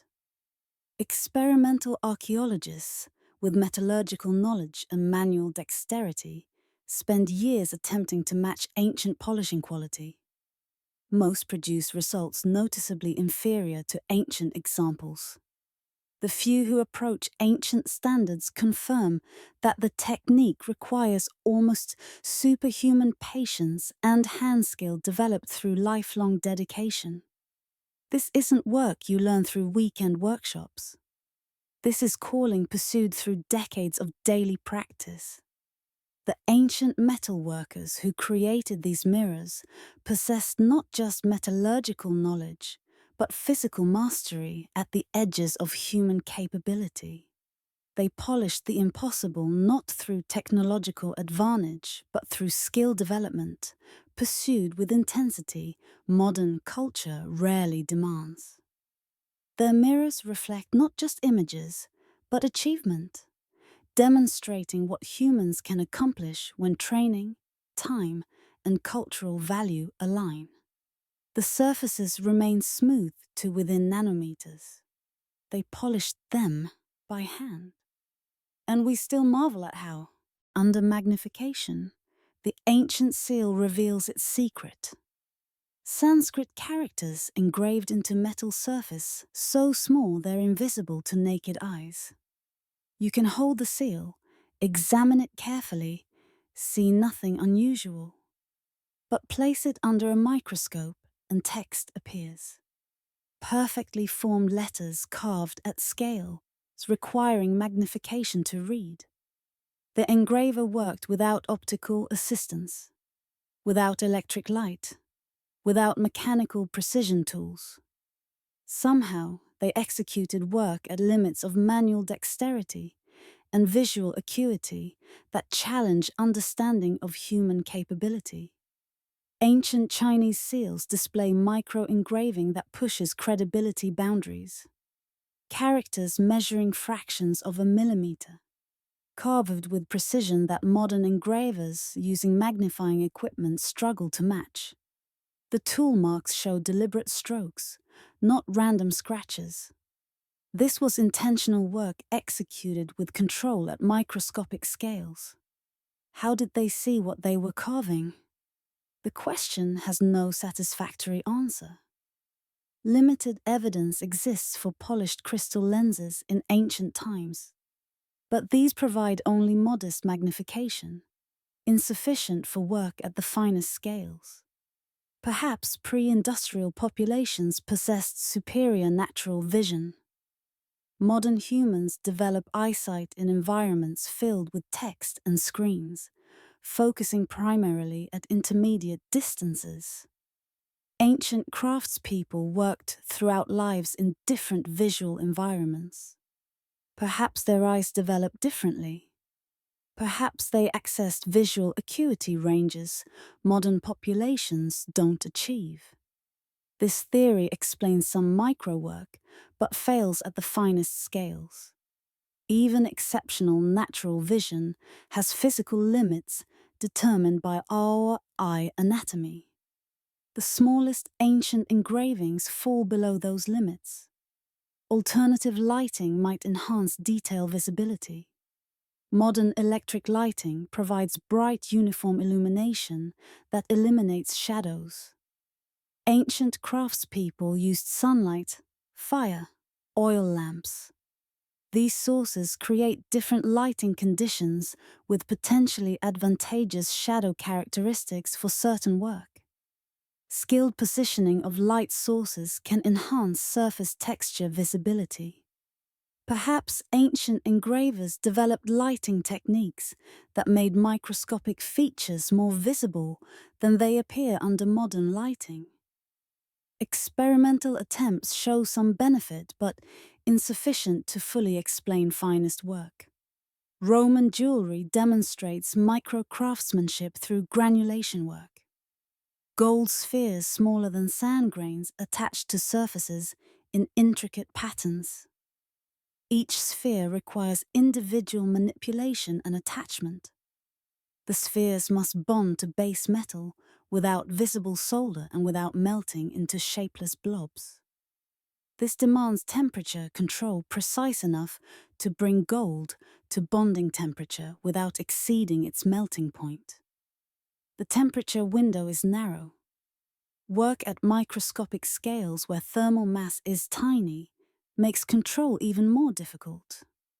Yet Roman jewelers achieved consistent results across production runs. Indian Damascening presents similar mysteries. The technique inlays gold and silver wire into steel surfaces. The base metal receives tiny channels less than 1 millimeter wide, carved at precise depths. Wire hammered into these channels creates permanent inlay. The channels must be exact size. Too wide and the wire doesn't grip properly. Too narrow and the wire won't enter. The depth must be consistent, or the finished surface isn't level. Creating these channels with hand tools on hardened steel surfaces requires extraordinary tool control. Some Indian examples display Damascene work so fine that magnification is needed to appreciate the pattern complexity. Modern master engravers attempting ancient scale microwork under reconstructed conditions describe the limits they encounter. Even with lifetime skill development, even with perfect tool condition, even with optimal lighting, they reach points where work becomes impossible. Their hands shake at scales where ancient work shows steady lines. Their eyes fail to resolve details ancient craftspeople apparently saw. This suggests either that ancient specialists achieved skill levels beyond what modern practitioners develop, or that some technique elements remain unidentified. Economic and cultural contexts matter. Modern craftspeople rarely have incentive to push skill development to absolute human limits. Markets don't reward such extreme specialization. Ancient contexts differed. Craftspeople who produced the finest work gained patronage from wealthy and powerful individuals. Their reputation could support families for generations. The cultural value placed on masterwork created incentives for pursuing skill development with intensity that has no modern equivalent. Perhaps humans can achieve capabilities we don't normally develop because contemporary economics don't reward them. Some ancient microwork might have carried spiritual significance. Work to date meant to be visible only to gods, or demonstrations of ultimate devotion through impossibly difficult craft. The craftsperson proved dedication by executing work beyond normal human capability. Whether gods actually perceived such devotion mattered less than how the work functioned culturally and psychologically. It established the creator's supreme skill. It made the object sacred through the miraculous labor embedded in its creation. The ancient seal's invisible text continues speaking across centuries. It says humans can achieve more than we credit. It says skill can reach levels that seem impossible until someone actually reaches them. It says cultural contexts that properly value mastery can push human capability to its absolute limits. How did they see what they were carving? Perhaps the better question is, what could we achieve if we tried as hard? 10,000 swords forged across 50 workshops spanning an empire. Every blade matching specification within a millimeter. Every edge hardened to consistent standards. Every fitting interchangeable between weapons. This wasn't individual craftsmanship producing unique pieces. This was systematic manufacturing achieving quality control that seems impossible without modern standardization systems. Yet Roman military equipment displays exactly such consistency. Archaeological evidence reveals the scale. Roman armor plates, weapons, and fittings excavated from sites across the empire show minimal variation in dimensions and properties. A sword pommel from Britain fits swords from Syria. Shield boss fittings from Germania matched those from North Africa. This interchangeability provided military advantages. Damaged equipment could be repaired using spare parts from any source. Soldiers could exchange equipment as needed. Supply chains simplified when components standardized across production centers. How did pre-industrial production achieve such consistency? Modern manufacturing uses precision measurement instruments. Micrometers verify dimensions. Gauges check tolerances. Hardness testers ensure material properties. Roman workshops lacked these tools. Yet they produced standardized output that required equivalent precision. The mechanisms they employed, reconstructed through archaeological investigation, reveal sophisticated quality control systems. Master patterns served as standards. Reference pieces maintained in workshops provided comparison templates. Craftspeople checked their work against masters, ensuring dimensional accuracy through direct comparison. This works when standards are physical objects rather than abstract measurements. You don't need micrometers if you can place your product next to the master and verify it matches. Weight-based verification complemented visual comparison. Scales determined whether finished pieces met weight specifications. Consistent weight implied consistent dimensions and material properties when combined with visual standards. Training systems ensured technique consistency. Apprentices learned by copying masters' methods exactly. Deviation from established procedures was discouraged. The goal wasn't creative innovation, but reliable replication. This created systematic similarity across workshops. Apprentices trained under one master carried those techniques to other locations, spreading standardized methods throughout production networks.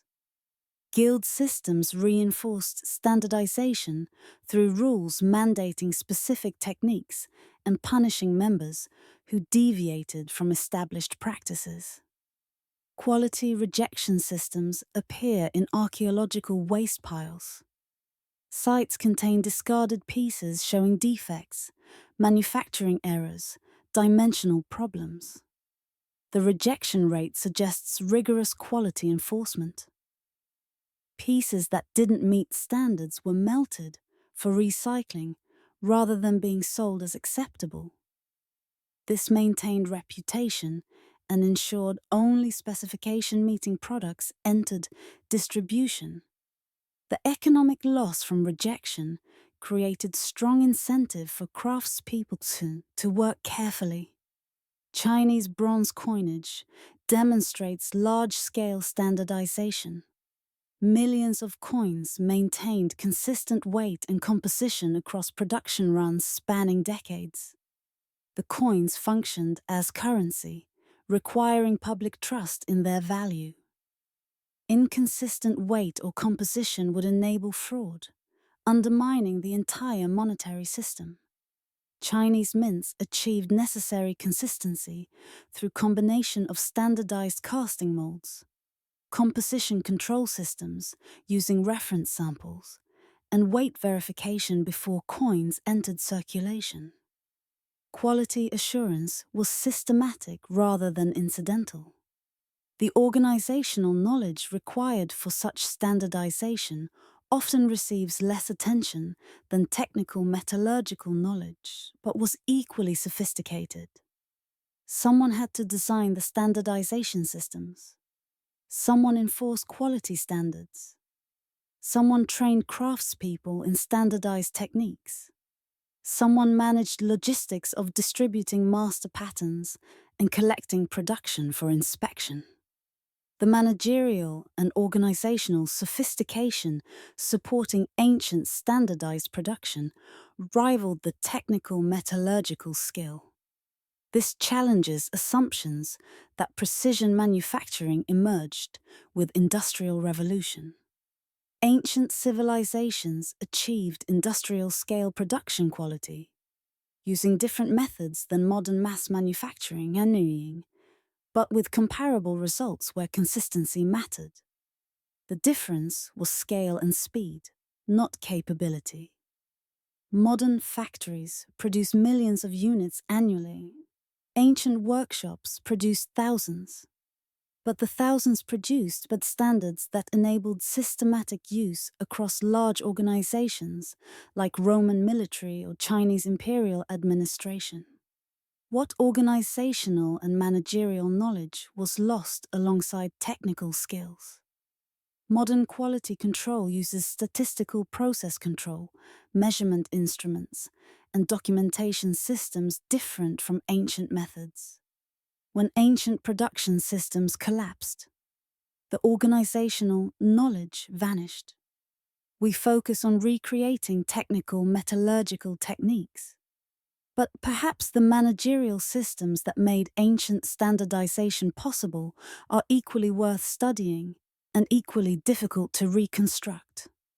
The Roman sword blade manufactured in Britain fits the pommel cast in Syria, because someone designed a system ensuring that fit. Someone established standards. Someone trained craftspeople. Someone verified quality. Someone managed complexity. That someone possessed knowledge about organizing production that operated effectively without computers, without modern communication, without abstract numerical standards. How did they do it without micrometers, without central planning, without quality control departments? The answer remains partially mysterious. Another aspect of ancient sophistication we're still attempting to understand fully. Some arguments claim that Damascus steel was forged with knowledge from the stars. This theory appears in popular documentaries and books. It attracts audiences fascinated by possibilities beyond conventional history.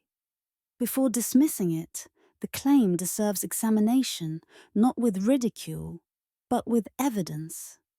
Understanding why these theories emerge and why they fail teaches important lessons about both ancient capability and how we evaluate extraordinary claims. The ancient astronaut hypothesis regarding advanced metallurgy rests on several arguments. First, the impossibility of certain achievements with known ancient tools. Damascus steel's carbon nanotube structures couldn't have been created deliberately without understanding atomic-level processes. Second, the sudden appearance of advanced metallurgy in some cultures without apparent developmental stages. Full-fledged metalworking seems to emerge rapidly rather than gradually. Third, similarities in metallurgical techniques across geographically isolated civilizations. How did separate cultures develop comparable advanced methods without contact? These observations are accurate. Ancient metallurgy does display characteristics that challenge easy explanation. The leap from simple metalworking to sophisticated alloy development does sometimes appear rapid in archaeological record. Similarities across distant cultures do exist. But accurate observations don't necessarily support ancient astronaut conclusions. Alternative explanations exist that fit evidence while remaining within known human capabilities. The apparent impossibility of achievements often reflects incomplete understanding of ancient techniques rather than actual impossibility. Damascus steel provides an example. Carbon nanotubes in the steel do exist, but creating them didn't require deliberate atomic-level engineering. The nanotubes formed as byproduct of specific forging techniques and material compositions. Ancient smiths didn't design nanotubes, they developed techniques that produced superior blades through empirical testing. The superior performance came from nanotube presence. But the smiths didn't need to know that. They only needed to recognize that certain methods produced better results and refine those methods across generations. The sudden appearance of advanced metallurgy typically results from incomplete archaeological records, rather than actual absence of developmental stages. Metal artifacts corrode. Early attempts were crude and less likely to survive.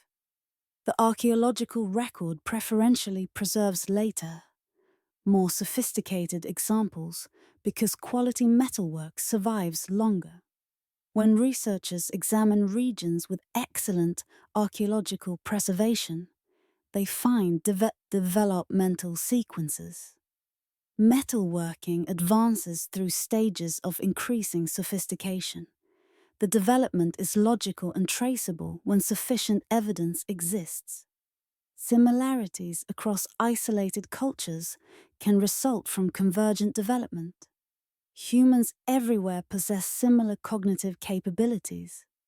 When facing similar materials and challenges, independent innovation produces similar solutions.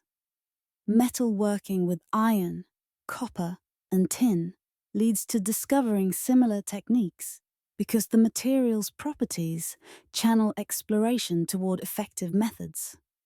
Pattern welding appears independently in multiple cultures because folding and forge welding iron naturally produces advantageous results.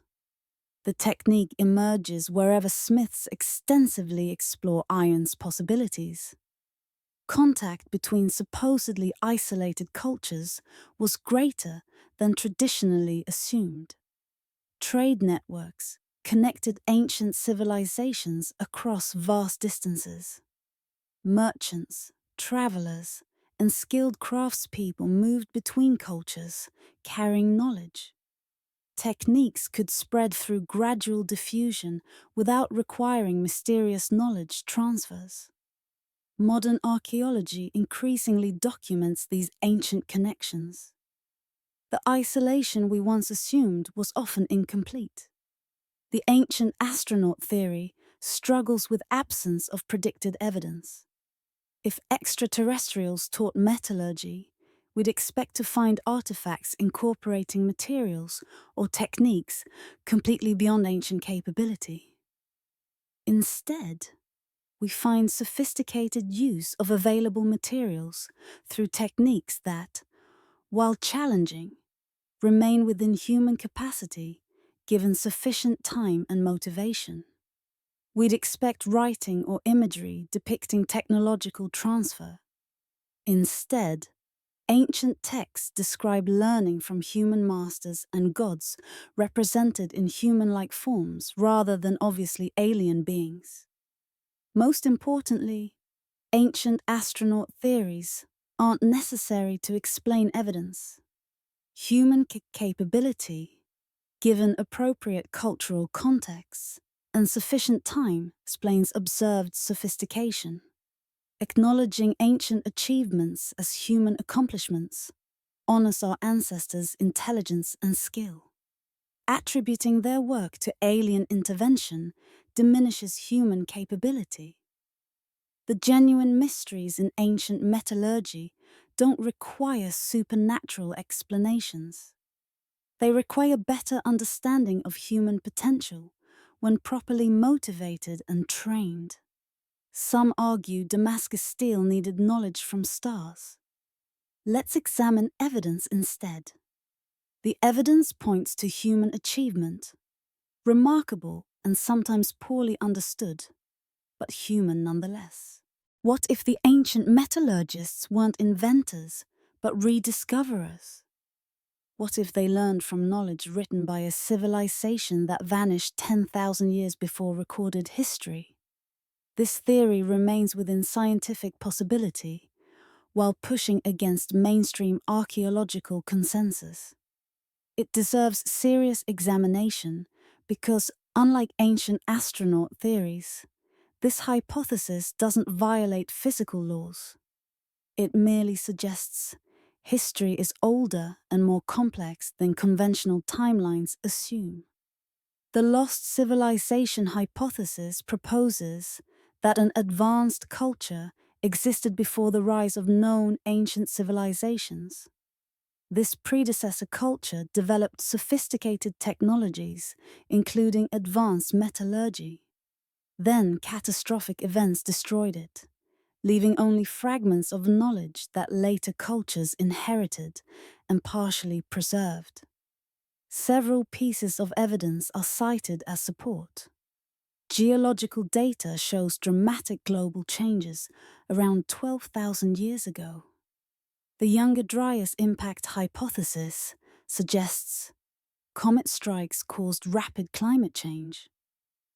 Sea levels rose dramatically as ice sheets melted, flooding coastal regions where advanced civilizations might have developed. Coastal locations are precisely where we'd expect sophisticated maritime cultures to emerge, and precisely where rising seas would have erased evidence. Archaeological anomalies provide additional support for hypothesis proponents. Advanced metallurgy appears seemingly fully developed and around 3000 BCE in multiple locations, without clear earlier developmental stages at those sites.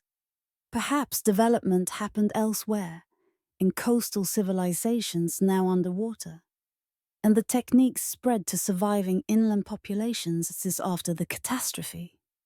Architectural and astronomical knowledge appears shared across civilizations, with no known contact.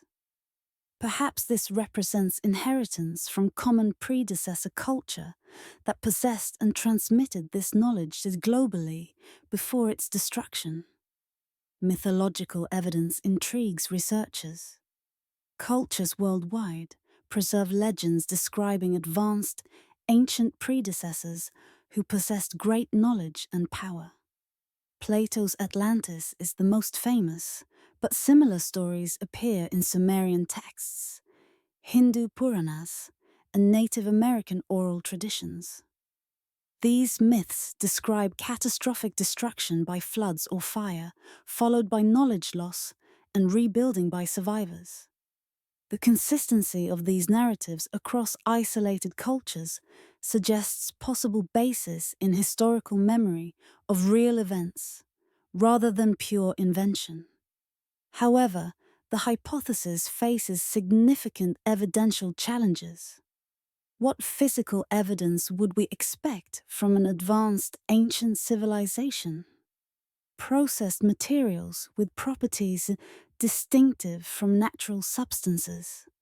Standardized components suggesting industrial production. Infrastructure remains like roads, buildings, or harbor works, refined metals, and alloys in quantities, indicating systematic mining and processing.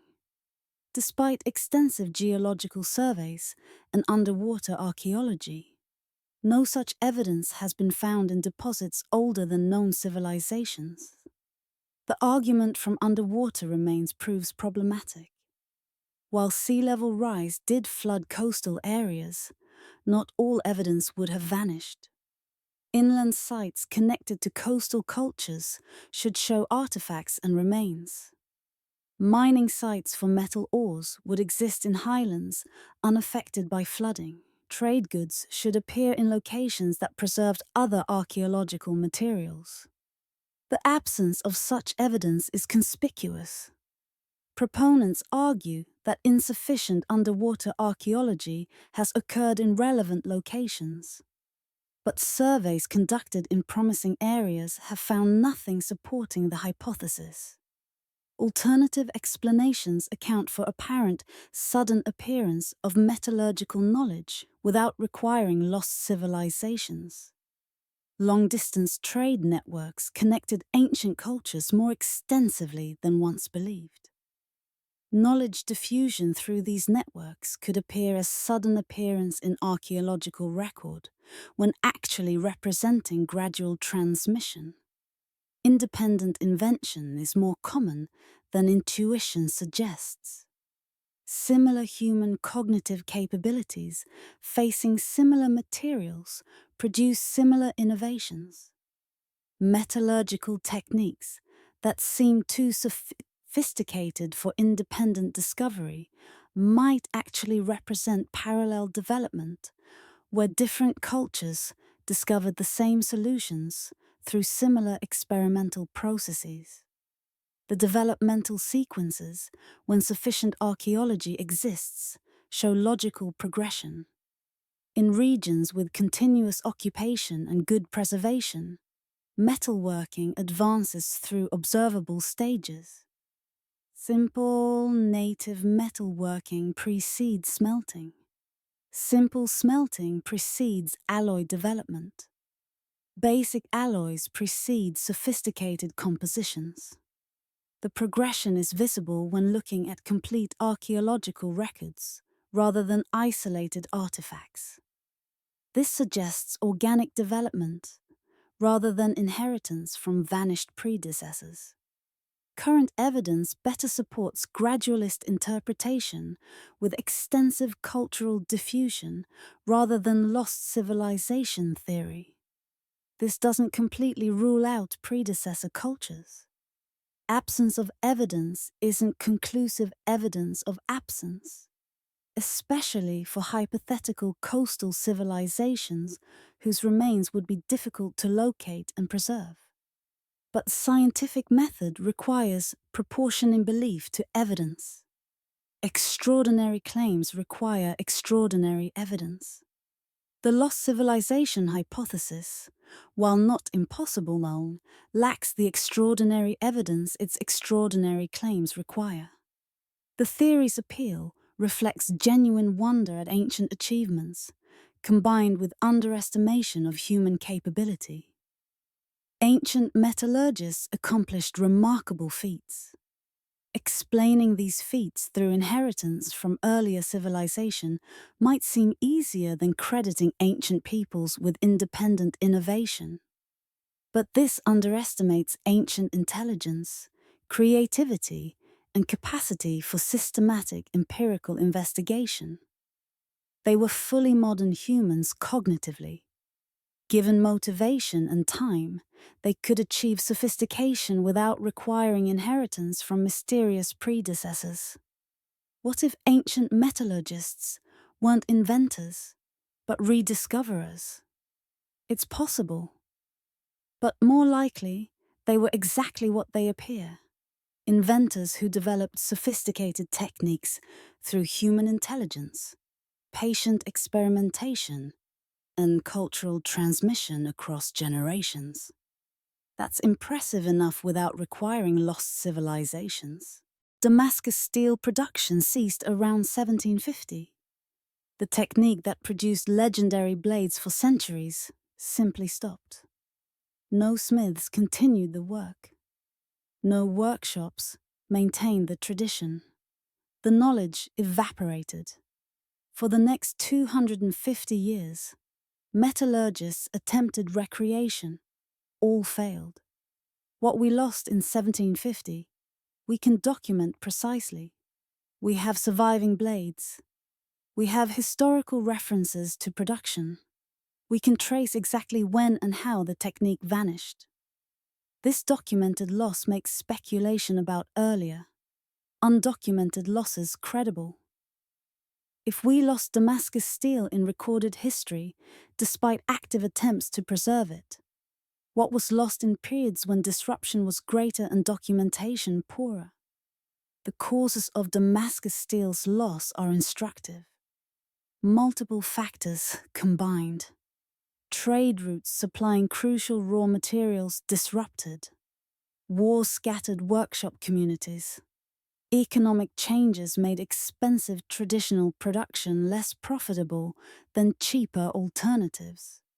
Mastersmiths died without adequately training successors. Each factor alone might not have caused complete knowledge loss. Together they proved fatal. Within a generation, no one could produce authentic Damascus steel. Greek fire provides parallel example from earlier period. Byzantine Empire protected itself using naval weapon that burned on water. The composition remained military secret. Production knowledge restricted to authorized workshops. When Byzantine power declined, production ceased.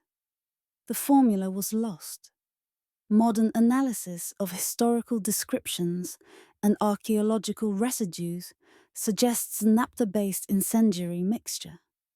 But the exact formulation and deployment technique remain uncertain. Greek fire joined Damascus steel in the category of documented lost technologies. Roman red glass demonstrates knowledge loss in different material. Roman artisans produced vibrant red glass using copper compounds. The technique produced colors that medieval glassmakers couldn't match. For centuries after Rome's fall, red glass of comparable quality wasn't produced in Europe. Eventually, the technique was rediscovered, but the intervening loss is historically verified. When Roman glass workshops collapsed, the specialized knowledge they possessed vanished. These documented losses show patterns. Specialized knowledge concentrated in limited communities proves vulnerable. When those communities experience disruption, the knowledge disappears. Oral transmission systems break easily. Written records often prove insufficient for complete technique reconstruction. Many technical processes include tacit elements that practitioners execute without conscious awareness, making written documentation incomplete even when attempted. Master craftspeople understand their work through muscle memory, sensory perception, and intuitions developed through thousands of hours of practice. This knowledge doesn't transfer easily to writing. Economic context matters critically. Techniques requiring extensive time and expensive materials survive only when markets support their production. When economic conditions change, making traditional products uncompetitive with alternatives, production ceases. Once production stops, knowledge begins eroding. The first generation after cessation might preserve complete understanding. But without practice, skills degrade. The second generation has only second-hand knowledge. The third generation has legends and fragmentary information. Complete loss follows quickly. Cultural and religious changes sometimes destroyed technical knowledge deliberately. When conquerors suppressed traditional practices, the embedded technical knowledge vanished alongside religious frameworks. When new technologies displaced old ones, the displaced techniques were often denigrated as primitive or obsolete, discouraging their preservation. When economic systems shifted, making traditional craft production economically unviable, skilled practitioners abandoned demanding techniques for more profitable work. Modern researchers attempting to reconstruct lost techniques face challenges that reveal how difficult knowledge recovery is. They analyze surviving artifacts, determining composition and structure. They study historical texts, extracting technical information from often obscure language. They experiment systematically, testing hypotheses about processes. Some succeed partially. Others fail despite extensive effort.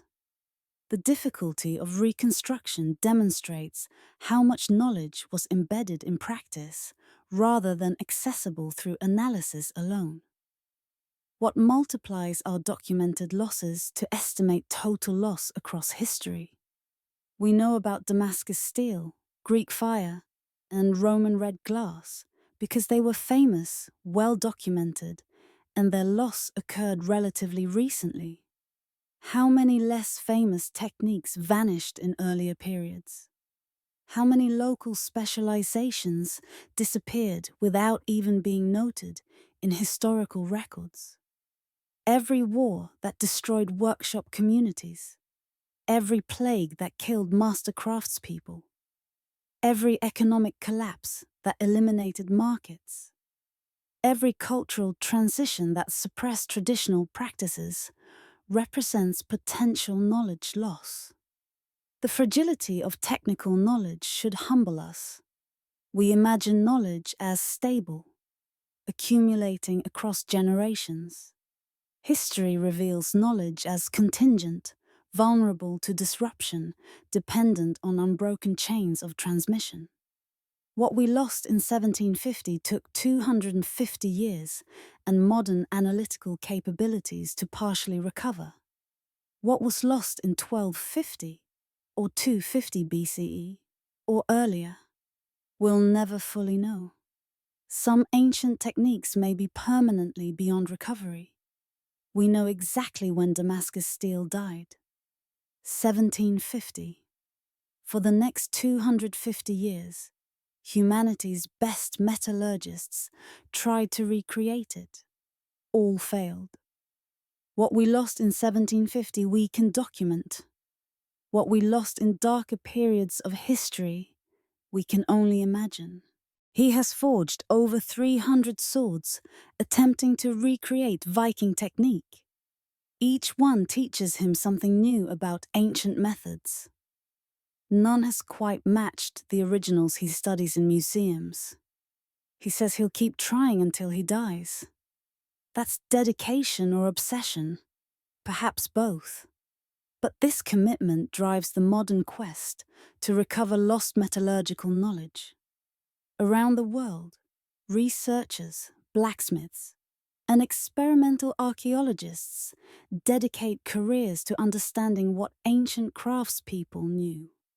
In Norway, a blacksmith works in a reconstructed Viking Age workshop.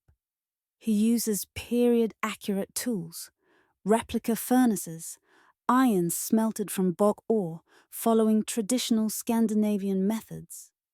His goal is recreating pattern-welded Viking swords that match archaeological specimens in appearance, structure, and performance. Each attempt involves months of work. He must smelt iron from raw ore. He must forge-weld multiple billets. He must fold and reforge the composite material repeatedly. He must execute the precise patterns that Viking smiths created. Any error ruins months of effort. The process teaches what reading never could. He's learned that slight temperature variations during welding create weak spots that appear only after the blade is finished. He's discovered that the rhythm of hammer strikes matters as much as their force. He's found that the charcoal must be prepared specifically or it produces uneven heat. These lessons come only through doing. No amount of a theoretical study reveals them. This is why experimental archaeology matters. The knowledge that disappeared was primarily practical. Recovering it requires practical experimentation. In India, university researchers attempt forging phosphorus-rich iron, matching the Delhi pillar composition. They experiment with ore sources, smelting temperatures, furnace atmospheres. They analyze each batch they produce, comparing phosphorus content to target values. Years of work have produced iron approaching, but not exactly matching the pillar's composition. The challenges reveal how precise ancient control must have been. Small variations in smelting conditions produce large differences in final phosphorus content. The ancient Indian metallurgists achieved consistency. We struggle to replicate with modern analytical instruments monitoring the process. Japan preserves Tatara smelting through deliberate cultural effort. The traditional iron smelting method survives only because designated living national treasures continue practicing it. These masters work with researchers to document every aspect of the process. Videos capture techniques, apprentices learn through hands-on training. The knowledge transfer combines modern documentation with traditional apprenticeship. This hybrid approach attempts to prevent the kind of loss that claimed Damascus steel. Once the current masters die, no living memory of Tatara smelting will exist. The documentation might enable future recreation, but some knowledge might die regardless. The experimental archaeologists' work contributes to both historical understanding and modern materials science. Recreating ancient techniques reveals capabilities that analysis alone doesn't fully demonstrate. When researchers successfully replicate an ancient process, they prove that process was achievable with period-accurate technology. This helps distinguish what ancient peoples actually did from modern assumptions about what they could do. Sometimes the successful recreations surprise everyone involved. Techniques that seemed impossible prove feasible when approached correctly. Modern materials science benefits from ancient techniques. Some ancient metallurgical processes inspire new approaches to contemporary challenges. The Wootz steel research revealed carbon nanotube formation mechanisms that inform modern nanotechnology. Roman concrete studies led to development of environmentally friendly modern concrete formulations. Investigation of ancient surface treatments contributes to modern coating technology development. Ancient achievements aren't merely historical curiosities. They're potential solutions to modern problems. Script outline, unearthing the lost T. Docs. The philosophical dimension matters too. These researchers demonstrate humility rare in modern technological society. They acknowledge that ancient peoples knew things we don't. They accept that technological progress isn't purely linear. They recognize that different approaches to metallurgy, ancient craft versus modern science, both have validity and limitations. This humility opens possibilities that pure confidence in modern superiority would close. The passion driving these researchers reveals something essential about human nature. They pursue answers to questions most people don't know exist. They invest decades in problems with uncertain solutions. They accept repeated failure as part of the process. Financial rewards are minimal. Academic recognition is limited. Yet they continue because the questions fascinate them. Because lost knowledge demands recovery. Because ancient craftspeople deserve respect, demonstrated through understanding their achievements. He has forged over 300 swords, trying to recreate Viking technique. Each one teaches him something. None quite matches ancient originals. He'll keep trying until he dies. That dedication or obsession drives humanity forward. Without it, ancient knowledge would remain permanently lost. The synchrotron beam passes through the ancient sword, mapping every atom in its path. The computer renders internal structure in 3 dimensions, revealing grain boundaries, phase distributions, elemental concentrations. The metallurgist examines the screen, seeing details no ancient smith could have observed. He understands exactly what they achieved. He still doesn't know how they achieved it. Modern science provides extraordinary analytical tools. Those tools reveal ancient accomplishment with unprecedented precision. But precision in analysis doesn't automatically translate to understanding of process. Neutron tomography allows non-destructive examination of artifact interiors. Researchers map internal structure without cutting priceless objects. They see voids, inclusions, layer interfaces, structural variations throughout 3-dimensional space. This reveals manufacturing sequence. Sections formed first versus later. Temperature variations during processing. Areas of particular stress or weakness. The information reconstructs production history recorded in atomic arrangement. Synchrotron radiation mapping provides elemental distribution at microscopic scales. X-ray fluorescence excited by synchrotron sources reveals where specific elements concentrate within artifacts. Researchers map carbon distribution in steel, showing where carbon-rich and carbon-poor regions exist.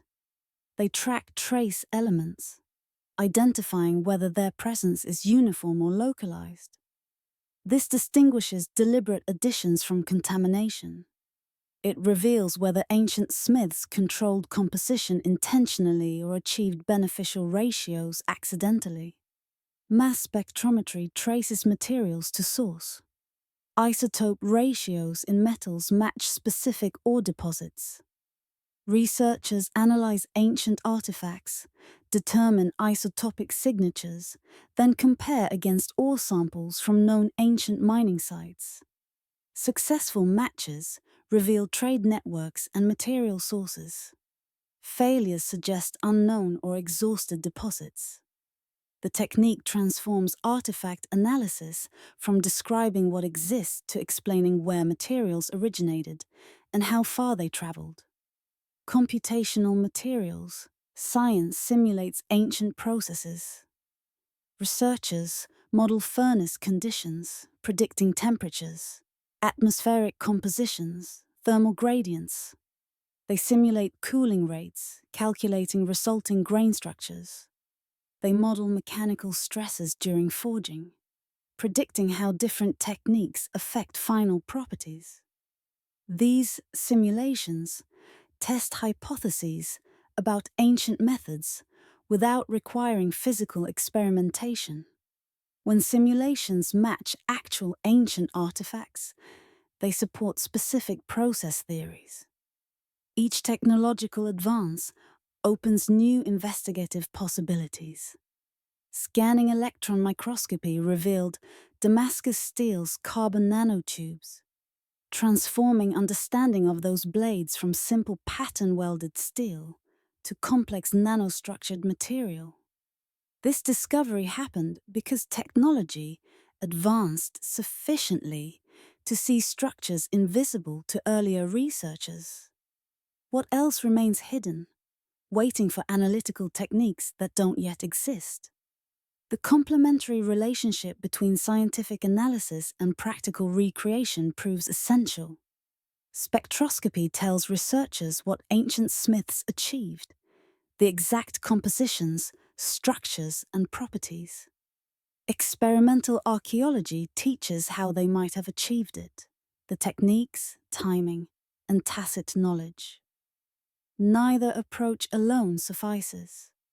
Analysis without practical understanding produces detailed description without process comprehension. Practical recreation without analysis produces similar-looking products that might not actually match ancient properties.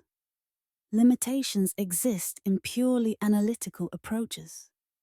Instruments reveal outcomes, but can't always determine processes, especially when multiple technical paths might produce similar results.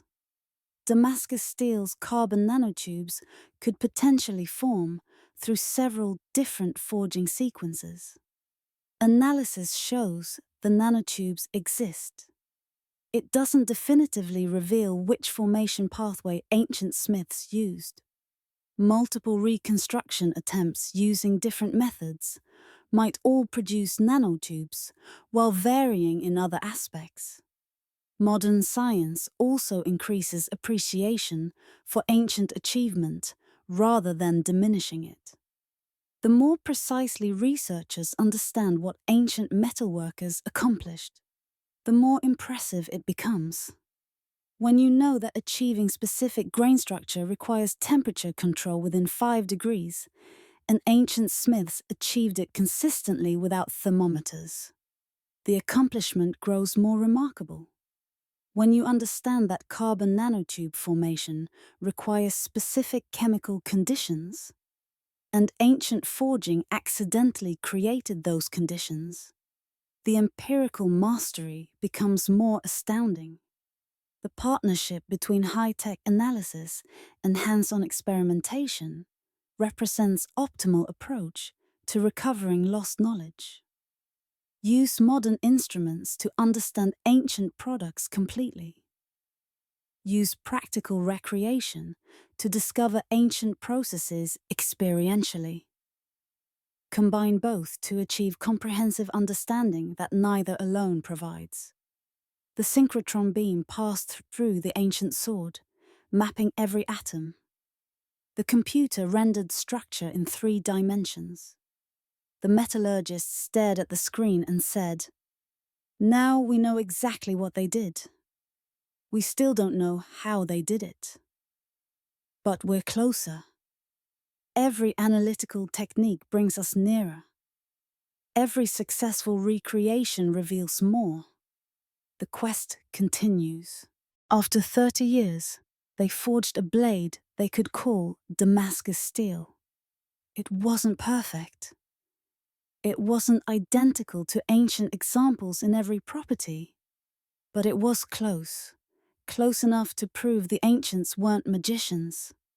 They were craftspeople who knew things were only beginning to relearn. This partial success represents the state of many modern recreation attempts.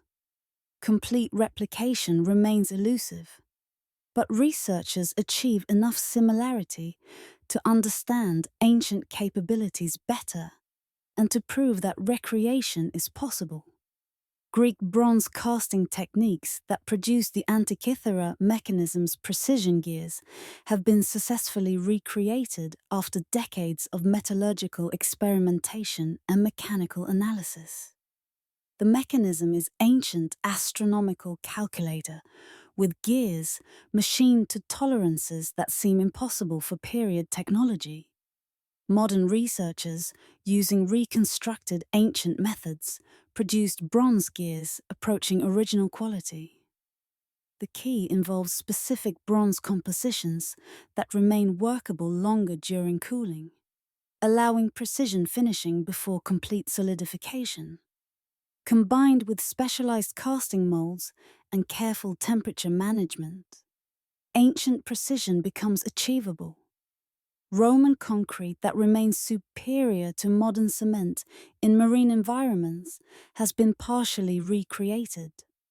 The Romans used volcanic ash mixed with lime and seawater. Chemical reactions between these components created aluminum tobermorite crystals that strengthen over time rather than degrading. Modern researchers understanding this chemistry have developed concrete formulations inspired by Roman methods. These new concretes offer environmental advantages, producing less carbon dioxide than traditional cement, while providing superior durability in aggressive environments. Ancient technique informs contemporary solutions. Damascus steel recreation by metallurgist Geoffrey Wadsworth and others produced blades with similar patterns and some but not all properties of ancient examples. The modern blades display the characteristic watered silk patterns. They contain carbide structures similar to originals. But flexibility and edge retention don't perfectly match ancient specimens. This represents success, but incomplete success. The researchers proved that pattern-welded steel with specific compositions and processing produces Damascus-like results. They haven't yet identified every variable that made ancient blades optimal. Each successful recreation, even partial, advances knowledge significantly. Roman concrete discovery led to new environmentally friendly modern formulations. Understanding Greek bronze casting advanced modern precision casting techniques. Damascus steel research revealed carbon nanotube formation methods applicable to modern nanotechnology. The practical value extends beyond historical knowledge to contemporary technological benefit. Some recreations remain partial because original materials are unavailable. If ancient Damascus steel's superiority derived partly from ore sources now exhausted, complete recreation might be impossible without deliberately matching those specific trace element profiles. Researchers can approximate but not exactly duplicate source materials. This limitation affects many reconstruction attempts. Cultural context limitations matter too. Ancient techniques sometimes required skill levels developed through lifelong dedicated practice. Modern researchers, however skilled, rarely invest decades perfecting single techniques. The time constraints of contemporary research careers conflict with the patient apprenticeship systems that produced ancient mastery. Some recreations fail not because researchers lack understanding, but because they lack the thousands of hours of practice ancient craftspeople accumulated. Missing tacit knowledge remains problematic. Techniques include elements that practitioners executed without conscious awareness, making documentation incomplete even when written records exist. Muscle memory, sensory perception refinement, intuitions developed through repetition. These don't transfer through written description or even video demonstration. Only direct hands-on learning under master guidance fully transmits such knowledge. Despite limitations, the recreated techniques prove ancient metalworking sophistication was real, achievable, and understandable through systematic investigation. After 30 years, they forged Damascus steel. It wasn't perfect, but it was close enough to prove the ancients weren't magicians, but craftspeople, close enough to show that patient research recovers lost knowledge, close enough to honor ancient achievement by understanding rather than mystifying it. The quest continues. Each partial success encourages further attempts. Each recreation brings fuller understanding. The lost techniques are being found again. A Damascus blade cost what a small farm cost. A master smith earned more than most merchants.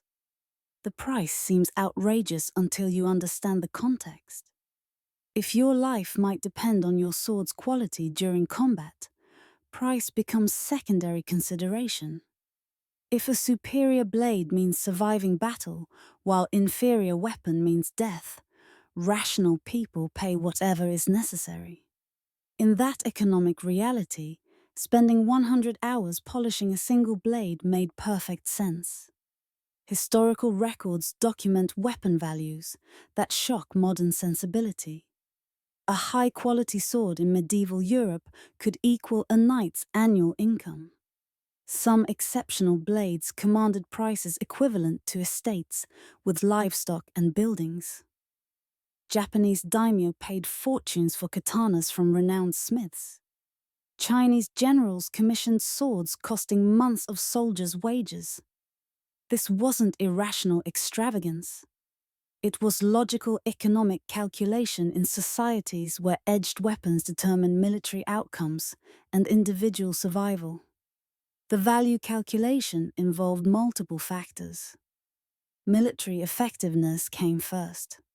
A blade that held edge through extended combat, that didn't shatter under hard impact, that combined flexibility with hardness. Such weapon provided genuine survival advantage. Warriors understood this intimately. Their lives depended on equipment reliability. Paying premium prices for proven quality made economic sense when failure meant death. Durability contributed to value. Exceptional blades passed through generations as family wealth. A sword that remained serviceable through decades justified high initial cost when calculated across lifespan. Cheap blades required frequent replacement. Expensive blades became heirlooms. The total lifetime cost favored quality despite higher purchase price. This made investing in superior metallurgy rational from purely economic perspective.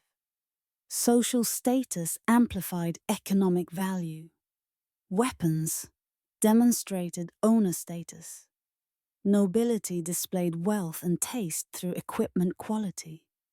Commissioning blades from renowned smiths signaled sophistication and resources. The sword became social signal as much as functional tool.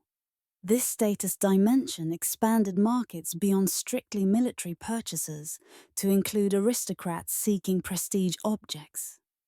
Smiths who produced exceptional work gained patronage from wealthy clients willing to pay for both function and status. Market structures supported high prices through control of knowledge and supply limitation. Guild systems restricted smith numbers, preventing market saturation. Apprenticeship requirements limited new entrants. Master smiths who discovered superior techniques kept them secret, maintaining competitive advantages. This artificial scarcity enabled premium pricing. The most skilled smiths could charge extraordinary prices because few competitors matched their quality. International trade networks distributed the finest weapons as luxury goods. Damascus blades are sold throughout Mediterranean and Europe. Japanese swords reached Chinese and Korean markets. Toledo steel from Spain gained continental reputation. The geographic expansion of markets for exceptional weapons increased demand, supporting high prices. A smith producing regionally might find limited wealthy customers. A smith whose reputation spread internationally accessed much larger markets of potential aristocratic and military purchasers. Changing economic conditions contributed to technique loss when they eliminated economic incentives for maintaining demanding traditional skills. Firearms made bladed weapons militarily obsolete.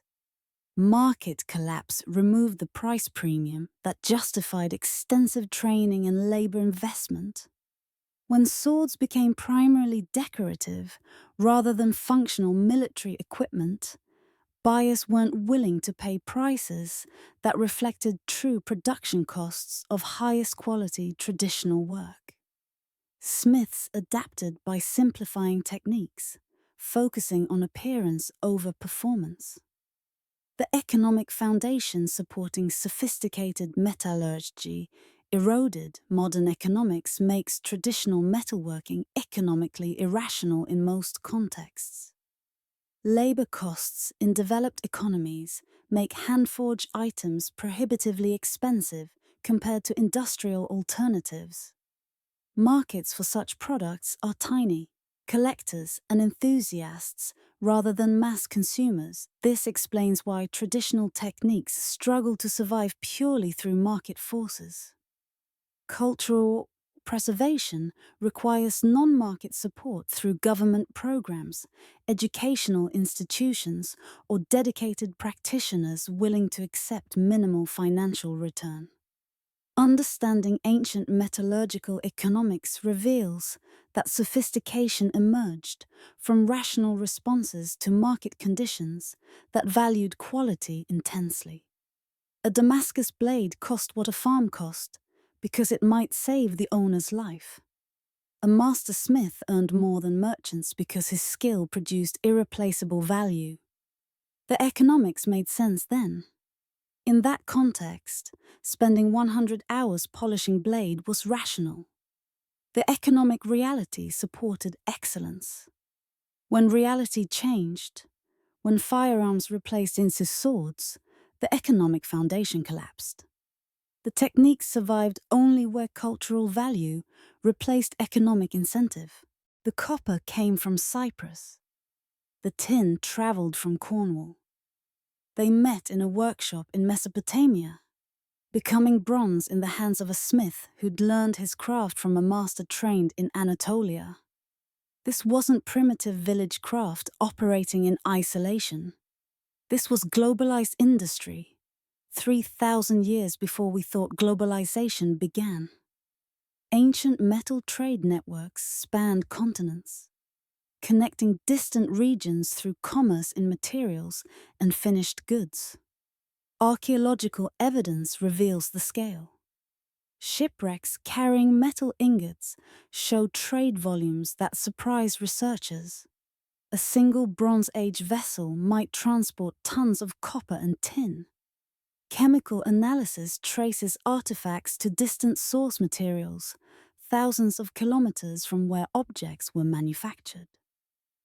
Afghan lapis lazuli appears in Egyptian metalwork.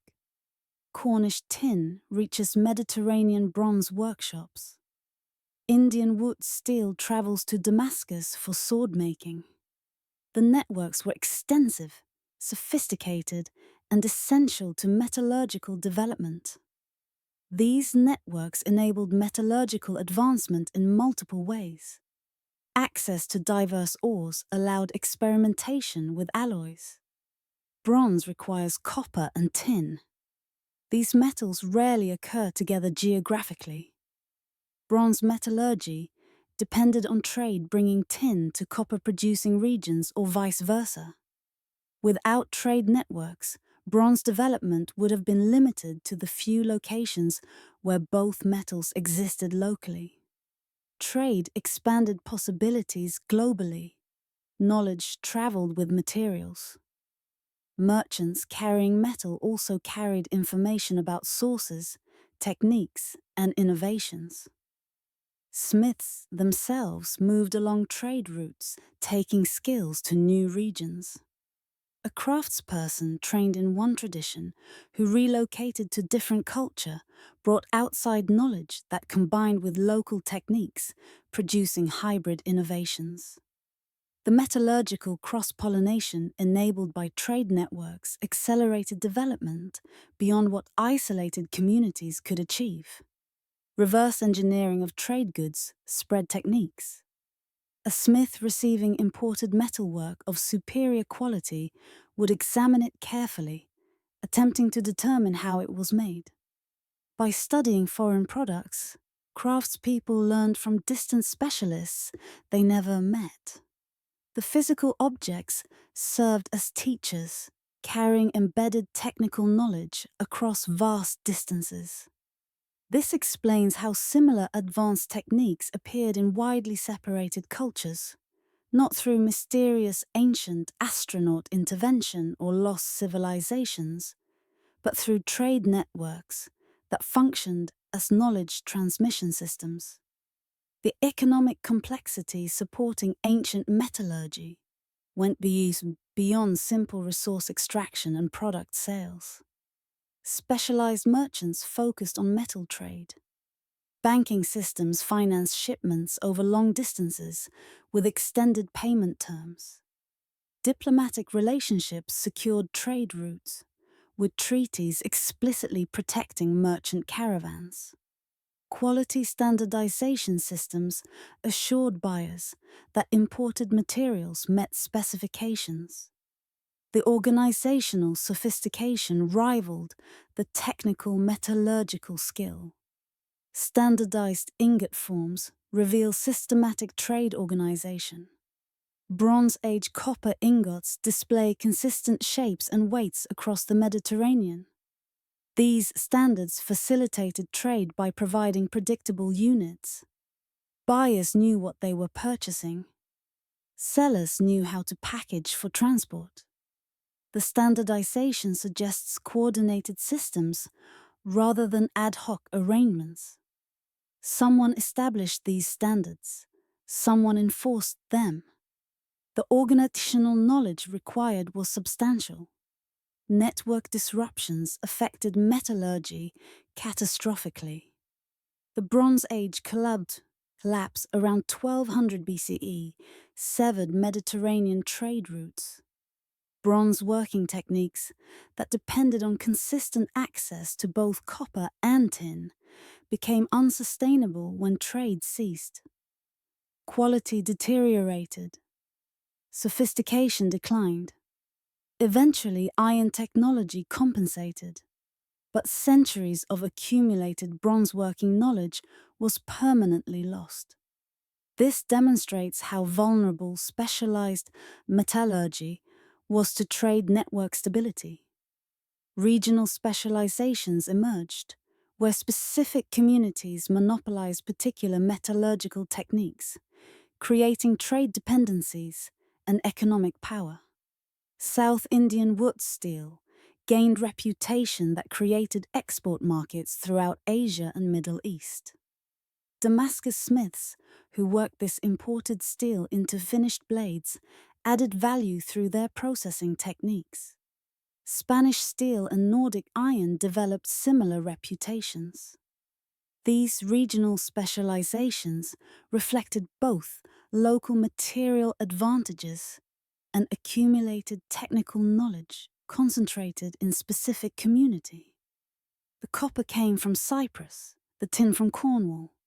They met in Mesopotamia, becoming bronze. The smith learned his craft from an Anatolian master. This wasn't primitive isolation. This was globalized industry before history textbooks acknowledged globalization existed. The ancient world was more connected, more economically sophisticated, more systematically organized than conventional narratives suggest. Understanding ancient metallurgy requires understanding the global trade networks that supplied materials and transmitted knowledge across continents. The guild oath was absolute. Reveal these secrets and death will follow. They kept their word. The secrets stayed hidden through generations.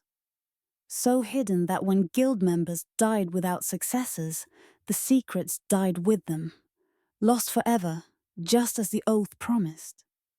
Guild systems protected metallurgical knowledge through elaborate secrecy, creating both knowledge preservation and vulnerability. Guild structures appeared across cultures wherever metalworking reached sufficient sophistication to support specialized communities. The organizations shared common features despite developing independently. Hierarchical ranks separated apprentices, journeymen, and masters. Initiation rituals bound members to secrecy.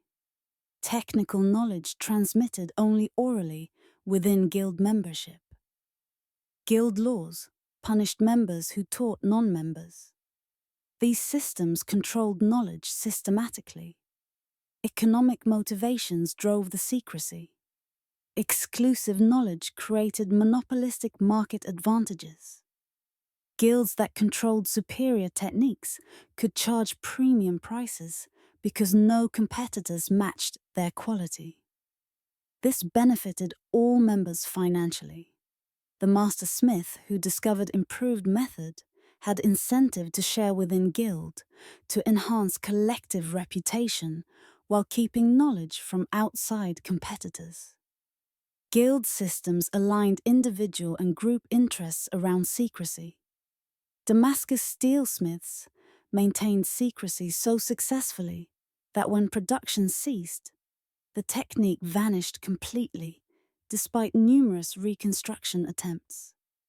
The smiths destroyed their own work, rather than revealing techniques under torture. This extreme commitment to secrecy reflected both oath seriousness and recognition that knowledge gave them irreplaceable value.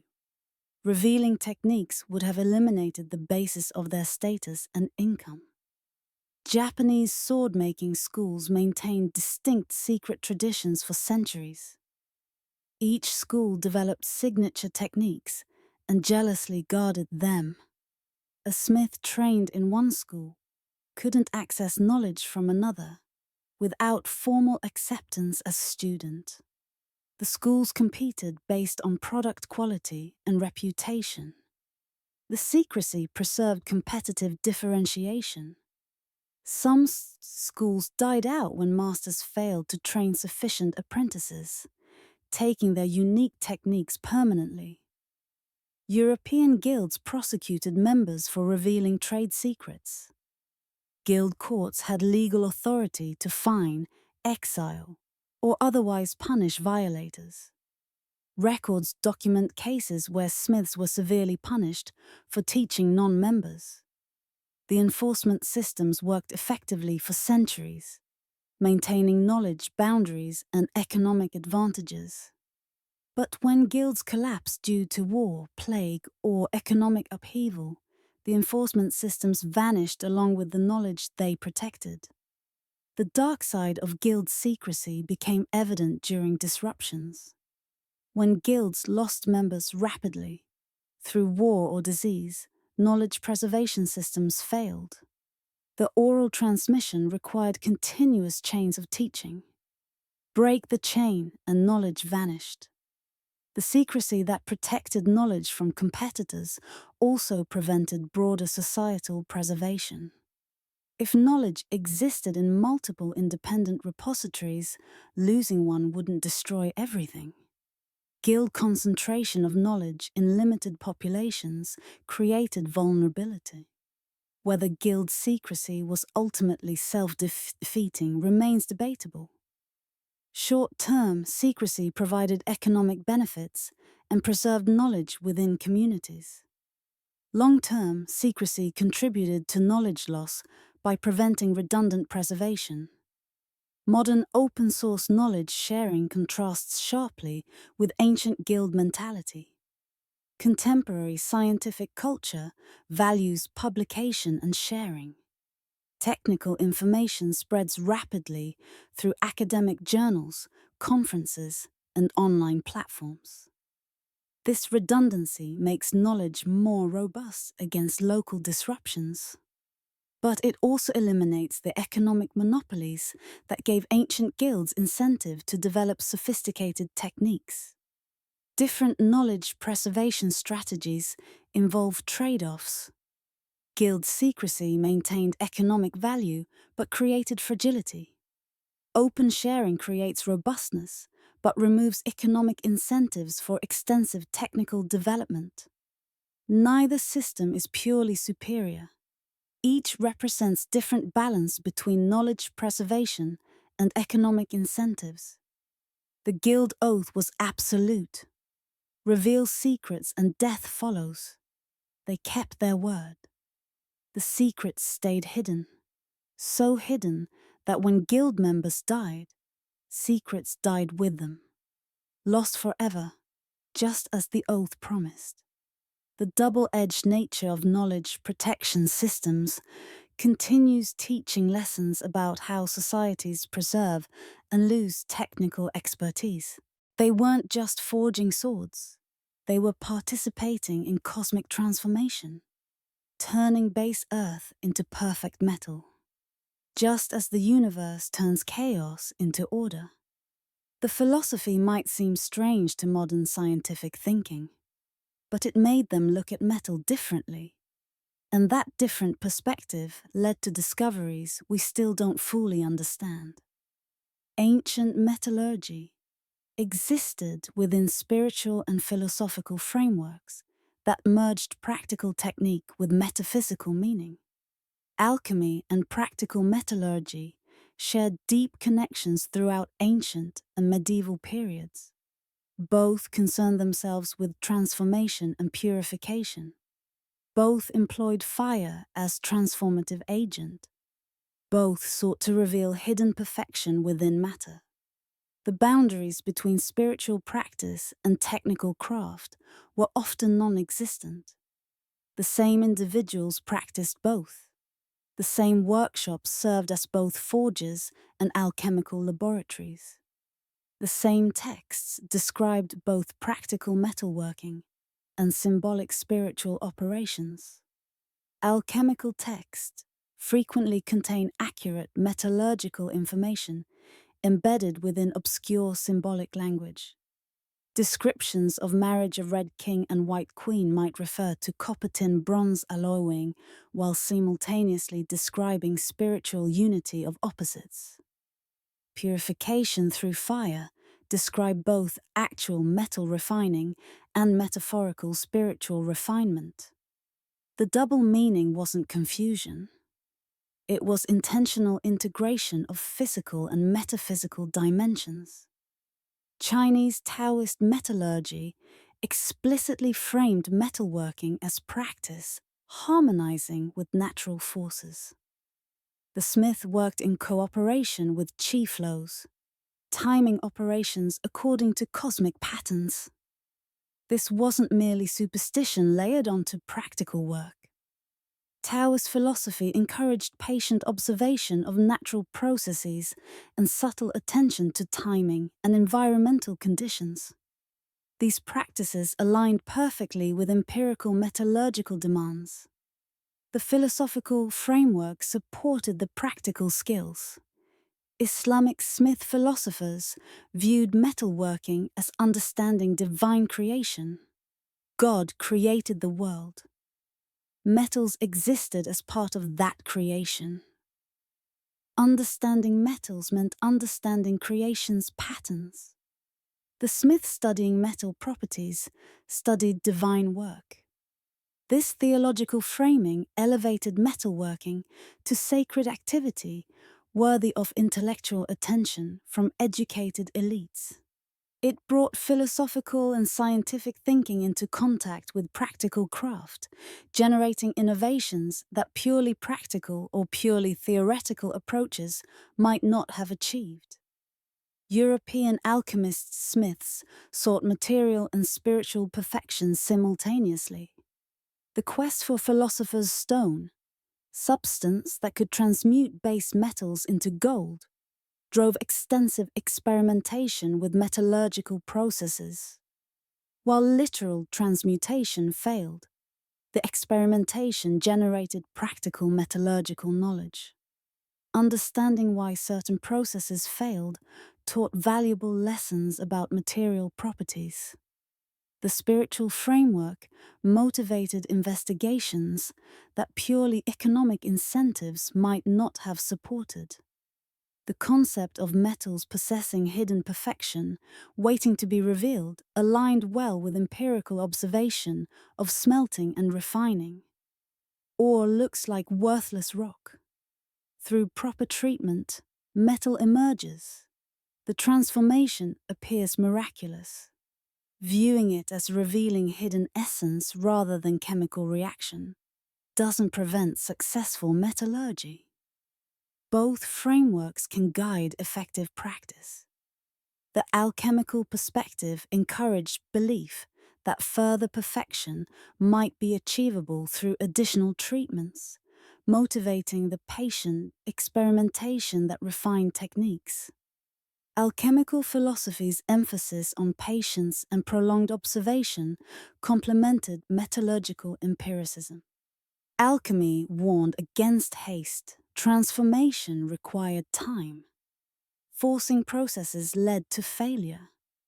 These teachings aligned with metallurgical reality, where rushing cooling or attempting to work metal at wrong temperature caused problems. The philosophical framework reinforced practical necessities, making them spiritually meaningful rather than merely technical requirements.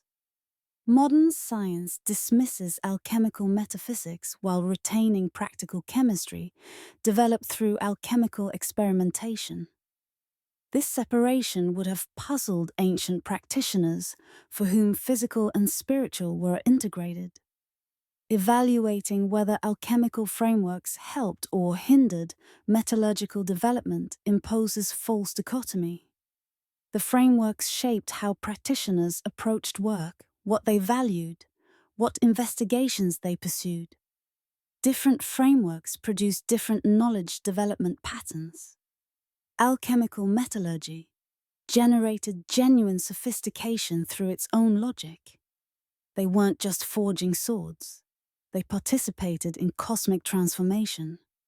Turning base earth into perfect metal mirrored universe, turning chaos into order. The philosophies seem strange to modern scientific materialism, but it made them look at metal differently. That different perspective, that integration of physical and metaphysical, that belief in hidden perfection waiting to be revealed through right practice. This framework motivated and guided empirical investigation that produced results we still don't fully understand. Dismissing it as mere superstition misses how philosophical frameworks shape practical achievement. The connection between alchemy and metallurgy teaches that different ways of understanding the world can generate valid technical knowledge, even when their metaphysical assumptions differ from modern science. Every culture gave metalworking to the gods. From Greece to West Africa, from India to Scandinavia, the message was clear. This craft wasn't human invention, it was divine gift. Perhaps they were trying to tell us something. Perhaps the techniques really were that extraordinary. Divine smith figures appear across global mythologies with remarkable consistency, suggesting how ancient societies understood metalworking's significance. Hephaestus in Greek mythology and Vulcan in Roman tradition embodied divine craftsmanship. These gods created weapons and armor for other deities. They worked at forges located in volcanoes, places of natural fire and transformation. Their depictions emphasized both creative power and physical difference. Hephaestus was lame, marking him as liminal figure between normal and exceptional. The mythology encoded metallurgical reality. Smiths occupied unique social positions, both essential and set apart. Norse mythology featured Waylon the Smith, possessing supernatural crafting abilities. Legends described him forging weapons and armor that carried magical properties. The stories preserved memory of exceptional metallurgical achievements through mythological narrative. When a sword exceeded normal capability, attributing it to supernatural, Smith explained the impossible. The mythological framework preserved recognition that some metalwork demonstrated capabilities beyond ordinary understanding. West African Ogun served as god of iron and technology. His worship connected metalworking with civilization building. Iron tools enabled agriculture. Iron weapons enabled military power. The divine status reflected iron's transformative impact on societies.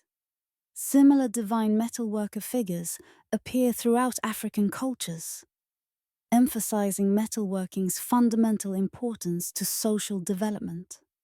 Hindu Vishvakarman functioned as divine architect and craftsman, creating the universe's structure and teaching technical arts to humanity. This positioned metalworking within cosmic context. Divine creative activity manifesting in physical world. Human craftspeople participated in divine work through their metal crafting. The theological framework elevated practical work to sacred activity. Common mythological themes repeat globally. Smiths, depicted as liminal figures between worlds. Hephaestus's physical difference. Smiths in various traditions described touching divine and mortal realms simultaneously. This reflected real social position of metallurgists who worked at civilization's edges, commanding respected but slightly feared status. Metalwork associated with magical properties, enchanted weapons, protective armor, objects carrying supernatural power. This encoded recognition that exceptional metalwork displayed capabilities that seemed impossible, requiring supernatural explanation in cultures without scientific framework for understanding advanced techniques. Forge locations described as otherworldly spaces, volcanoes, caves, special sanctified areas. This reflected both actual practice, forges often located outside main settlements due to fire danger and noise, and recognition that metalworking space was different from ordinary areas. The forged transformation happened there, something special that required special location. Mythological narratives preserved metallurgical knowledge through memorable stories. Technical information embedded in myths could survive oral transmission across generations. A story describing divine smith creating weapon through specific process might encode actual technique. Later smiths hearing the myth might extract practical guidance from the narrative.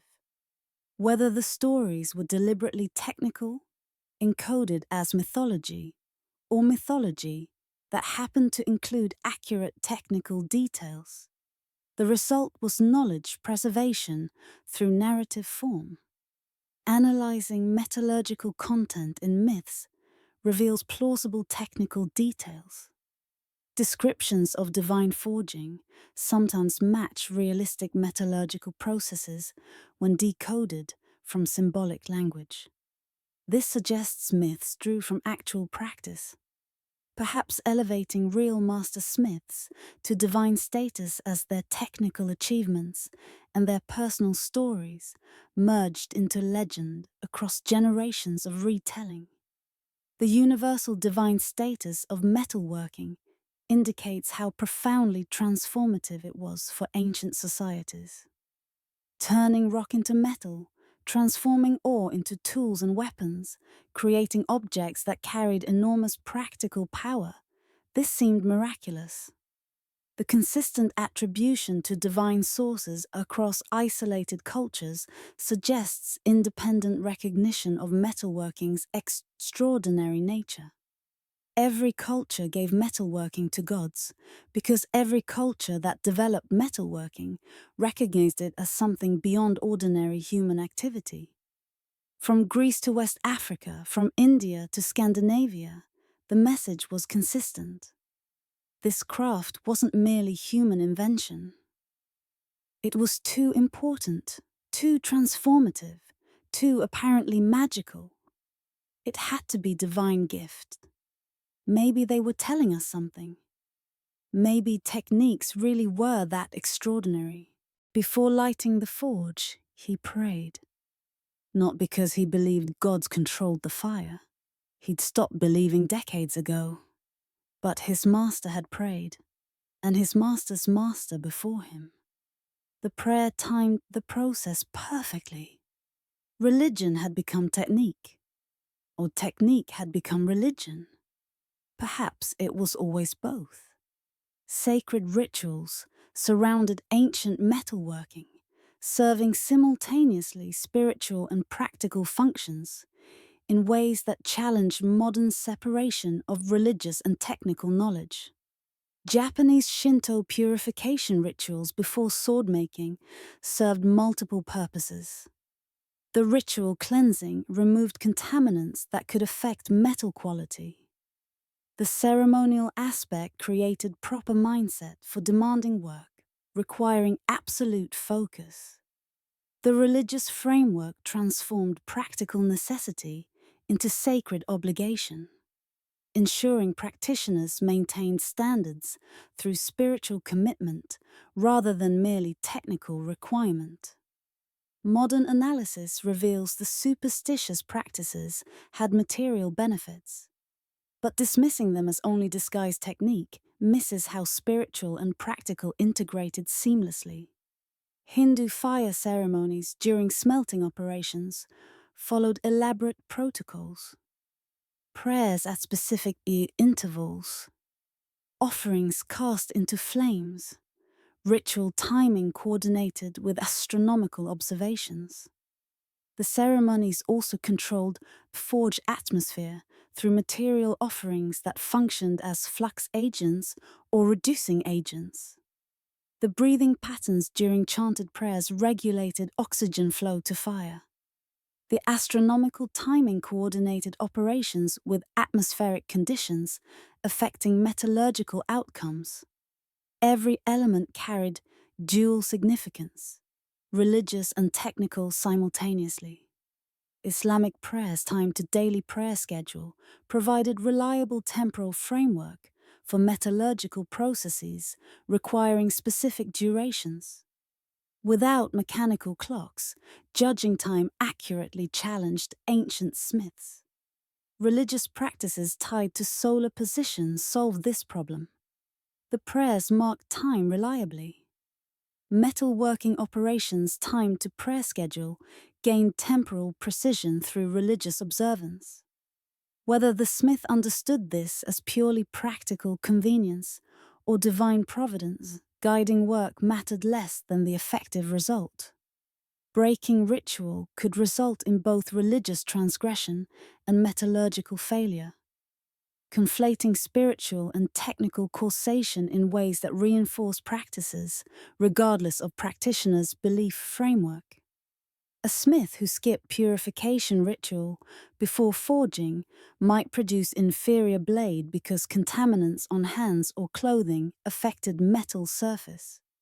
The failure could be understood as punishment for impiety or as natural consequence of inadequate preparation. Either interpretation reinforced the practice's importance. Archaeological evidence of ritual spaces shows forged shrines with offerings alongside practical tools. Excavations find religious artifacts mixed with metallurgical equipment. The archaeological context reveals integration rather than separation of sacred and practical. The workshop was temple. The forge was altar. The metalworking was worship. This wasn't primitive confusion of categories, but sophisticated integration where spiritual and practical supported each other. Architectural features served both religious and functional purposes simultaneously. Smoke vents oriented to sacred directions that also optimized airflow patterns. Forged positioning, following religious principles that coincidentally placed work areas in optimal lighting conditions. Water sources for ritual cleansing that also supplied quenching and cooling needs. The designs integrated practical and spiritual considerations in ways that made separation impossible and unnecessary. Modern traditional smiths sometimes maintain ritual practices while no longer holding original beliefs. They continue prayers and purification not from religious conviction, but because that's how it's done, and deviation risks failure. This suggests practitioners recognize the rituals encode technical knowledge even when theological framework no longer compels belief. The practices work, and that matters more than understanding why they work. Sacred status of metalwork provided social protection. Attacking smiths or destroying forges was often taboo. This protected both craftspeople and knowledge during conflicts that disrupted other occupations. The religious protection served practical function, preserving essential technical capabilities societies needed. Wars might destroy farms and kill farmers, but forged sanctity often provided some protection to metallurgists whose skills were too valuable to lose. Before lighting forge, he prayed. Not from belief gods controlled fire, but his master prayed, and his master's master. The prayer timed process perfectly. Religion had become technique. Technique had become religion. Perhaps it was always both. The integration of sacred and practical in ancient metallurgy teaches that separating these categories imposes modern distinction on cultures that understood them as unified. The rituals weren't merely superstition hiding technique. They weren't purely technique disguised as religion. They were both simultaneously, integrated in ways that made metallurgical knowledge memorable, transmittable, and effective across generations. The ancient forge consumed 1/10 the energy of a modern steel mill. The blade it produced lasted 10 times longer. We call this primitive. They might have called it efficient. Ancient metallurgical practices offer lessons for sustainable modern materials science, particularly as contemporary society confronts environmental impacts and resource conservation needs. Energy requirements for ancient metalworking were dramatically lower than industrial equivalents. Damascus steel production used charcoal fires, reaching temperatures far below modern smelting furnaces. The lower temperature demanded different techniques, but produced results equaling or exceeding industrial steel quality. Modern steel mills operate at enormous energy cost, requiring fossil fuel inputs and generating substantial carbon emissions. Ancient methods achieved comparable or superior outcomes using renewable biomass fuel. This suggests alternative pathways to quality that don't require high-energy industrial processes. Charcoal production from sustainably managed forests is carbon neutral. Trees absorb carbon dioxide while growing. Burning charcoal releases that stored carbon, creating closed cycle without net atmosphere carbon addition. Ancient metallurgists using charcoal operated within sustainable resource cycles. Modern metallurgy, dependent on fossil fuels, operates unsustainably, depleting finite resources while adding net carbon to atmosphere. The ancient model, scaled appropriately and managed sustainably, offers environmentally preferable approach. Ancient recycling practices treated metal as endlessly reusable resource. Broken or obsolete objects were melted and reforged without quality loss. The concept of metal waste didn't exist. Every piece had value for eventual recycling. This circular economy model contrasts with modern disposable culture, where even metal objects often end in landfills rather than recycling systems. Ancient metalworking naturally embodied circular economy principles that modern sustainability advocates struggle to implement. Researchers explore adapting ancient techniques for modern sustainability goals. Studies investigate low-energy metallurgical processes based on traditional methods. If Damascus steel quality can be achieved at lower temperatures using charcoal, modern equivalents might reduce industrial energy requirements significantly. The carbon footprint reduction could be substantial if even partial adoption occurs in steel industry. Ancient techniques inspire contemporary innovation. Roman concrete research produced modern formulations that are more environmentally friendly than traditional cement. Understanding how volcanic ash and seawater created durable chemical bonds led to developing new concrete types that require less carbon-intensive Portland cement. The ancient inspiration addresses contemporary environmental challenges. Similar potential exists throughout ancient metallurgical techniques. Durability represents another sustainability dimension where ancient metalwork excels. Objects designed and constructed to last generations reduce resource consumption compared to disposable items requiring frequent replacement. A Damascus blade lasting centuries is more sustainable than modern knives needing replacement every few years. The total resource consumption and environmental impact measured across full life cycle favors durable quality over cheap replaceability. Ancient metallurgical culture valued durability naturally. Modern cultures shift toward disposability, increased environmental impacts. Surface treatment research explores how ancient protective methods might replace toxic modern plating processes. Contemporary corrosion protection often uses chromium, cadmium, or other environmentally hazardous materials. If ancient passive protection methods, like the Delhi Pillar's phosphorus shield, could be adapted for modern applications, environmental benefits would be significant.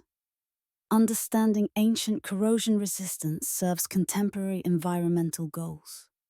Biomimetic approaches inspired by ancient natural materials processing show promise. Ancient metalworkers worked with materials' properties rather than against them. Modern industrial processing often forces materials through extreme conditions. The ancient approach of patient cooperation with natural material behaviors might enable more sustainable processing methods. Researchers investigate how traditional slow-forming protective patterns or passive layers could inform modern coating technologies. The ancient forge consumed 1/10 the energy of modern mill. The blade lasted 10 times longer. We call this primitive. They might have called it efficient. Rethinking ancient metallurgy through sustainability lens reveals that what seems backward might actually point forward, not returning to pre-industrial production levels. but learning from pre-industrial processes. Understanding how ancient smiths achieved quality with minimal energy input. How they operated within sustainable resource cycles. How they created durability that reduced consumption. These lessons address contemporary challenges. The wisdom lies not in romanticizing the past, but in learning from it. Ancient sustainability wasn't ideological choice, but practical necessity.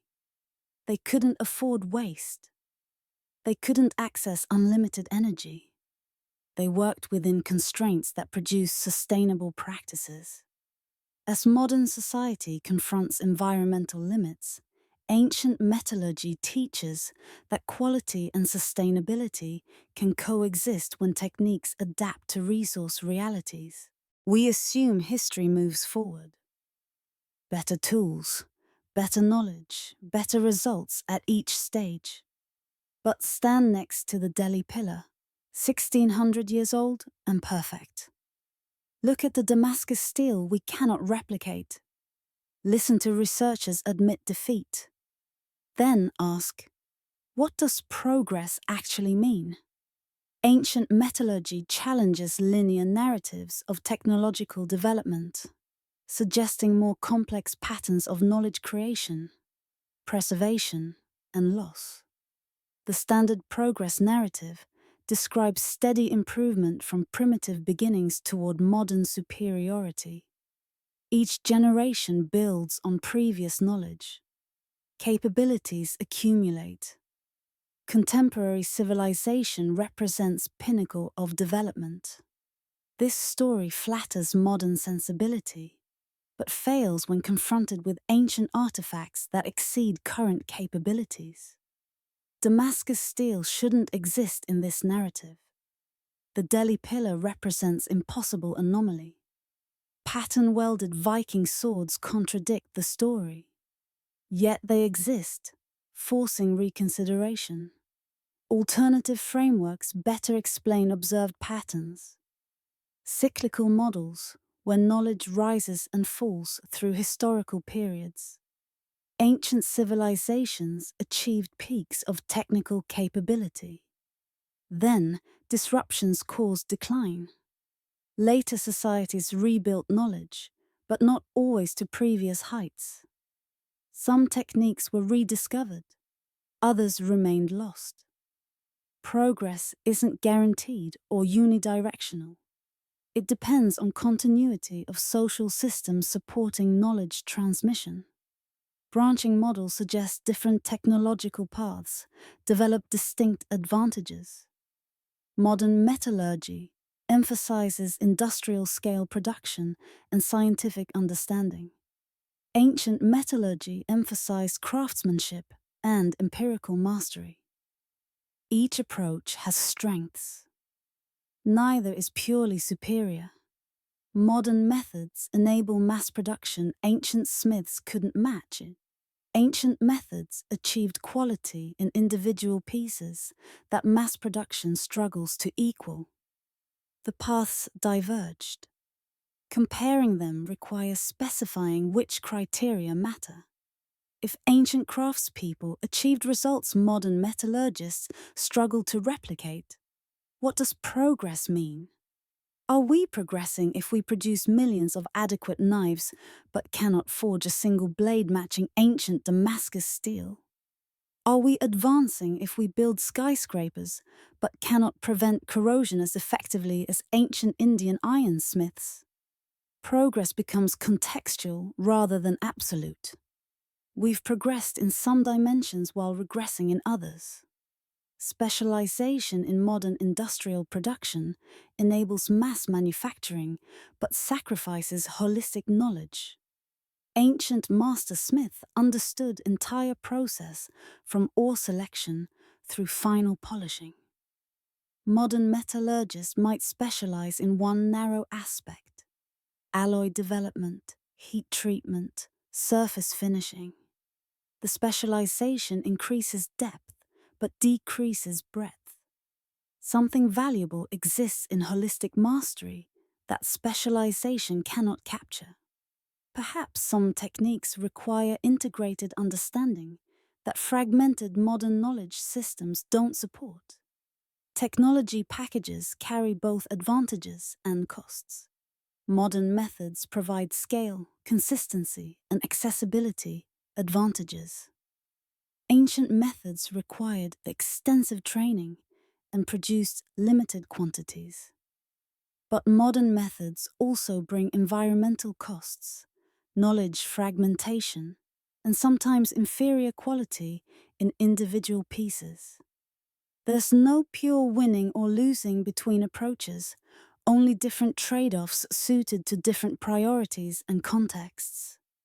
Recognizing technology as nonlinear and conditional doesn't deny real modern advantages. Modern medicine far exceeds ancient healing. Modern communication connects globally instantly. Modern agriculture feeds billions. Genuine progress exists in many domains. But acknowledging authentic progress in some areas doesn't require claiming universal superiority. Ancient metallurgists possessed capabilities we lack. This doesn't make ancient civilization generally superior. It makes human technological development more complex than simple forward progress. The philosophical implications matter. If progress isn't guaranteed, if knowledge can be lost, if ancient peoples knew things we don't, then preservation becomes urgent responsibility. We cannot assume that what we know today will automatically transfer to future generations. Active effort is required. Documentation, education, practice, all serve knowledge preservation. Neglect leads to loss. History proves this repeatedly. The implications extend beyond metallurgy. If advanced technical knowledge could vanish in one domain, it could vanish in others. What modern capabilities might be vulnerable to loss? Which rely on tacit knowledge held by limited practitioners? Which depend on resources or conditions that might change? Thinking seriously about ancient knowledge loss should prompt thinking about preventing future knowledge loss. We assume history moves forward. Better tools barred better knowledge, brought better results. But the Delhi pillar stands after 1600 years, while modern iron rusts. Damascus steel exceeds our replication attempts. Researchers admit defeat. What does progress mean? Perhaps it means recognizing that human technological development follows complex paths, that knowledge can be lost as well as gained, that different approaches serve different purposes, and that humility serves better than arrogance when evaluating what ancient peoples knew. The lesson isn't that ancient civilization was superior. The lesson is that progress is complicated, knowledge is fragile, and wisdom lies in learning from all human achievement, regardless of when it occurred. Every master craftsperson who dies without teaching the next generation doesn't just pass away. They take an entire library with them. A library written not in books, but in hands, in eyes, in intuitions developed over decades. Once gone, it's gone forever. The ancient metallurgists knew this. Do we, contemporary efforts to preserve traditional metallurgical knowledge see face challenges, but offer hope that some techniques can survive into the future? Digital documentation projects worldwide attempt to record traditional craftspeople, demonstrating techniques before they die. High-resolution video captures hand movements, tool positioning, material handling. Audio records the sounds of processes, the ring of hammer on anvil, the sizzle of quenching, the breathing rhythms that time critical operations. Written descriptions supplement visual records. The goal is creating comprehensive archives that future generations could reference when attempting to understand or recreate traditional methods. But limitations exist. Video captures what's visible, but not what's felt. The resistance of metal under the file. The temperature sensed through proximity. The subtle texture differences detected by fingertips. The intuitive judgments about readiness that practitioners make without conscious analysis. These tacit dimensions of knowledge resist documentation through any medium. They require direct transmission through hands-on practice under master guidance. Apprenticeship programs connecting master craftspeople with new students maintain living traditions more effectively than documentation alone. Organizations in Japan, Europe, and elsewhere facilitate these connections, providing financial support that makes traditional apprenticeships economically viable. The apprentice spends years working alongside the master, gradually absorbing knowledge through observation, imitation, and correction. This ancient transmission method remains the most effective for preserving craft knowledge, despite modern documentation technology. Museum-based experimental archaeology programs keep ancient techniques practiced, rather than just theoretically studied. Researchers don't merely read about ancient metalworking. They actively forge using reconstructed methods. The practice generates understanding that passive study cannot. It also maintains the techniques as living skills rather than historical curiosities. As long as someone actively practices a technique, it cannot be completely lost. Academic programs integrating traditional craft knowledge with scientific metallurgy create bridges between different knowledge systems. Students learn both the scientific theory of metallurgical processes and the practical craft of forging. This hybrid approach produces practitioners who understand why techniques work scientifically while possessing the hands-on skills to execute them. The integration might prevent the kind of knowledge loss that occurred when theoretical and practical knowledge separated. Economic pressures remain perhaps the greatest challenge. Traditional craft training demands years of low or no income during apprenticeship. Modern career economics make this increasingly difficult. Young people need income. Student debt requires repayment. Housing costs demand steady earnings. The economic structure that supported traditional apprenticeship, where room, board, and eventual craft mastery provided adequate compensation, no longer exists in most societies. Without addressing economic obstacles, cultural enthusiasm alone won't preserve craft traditions.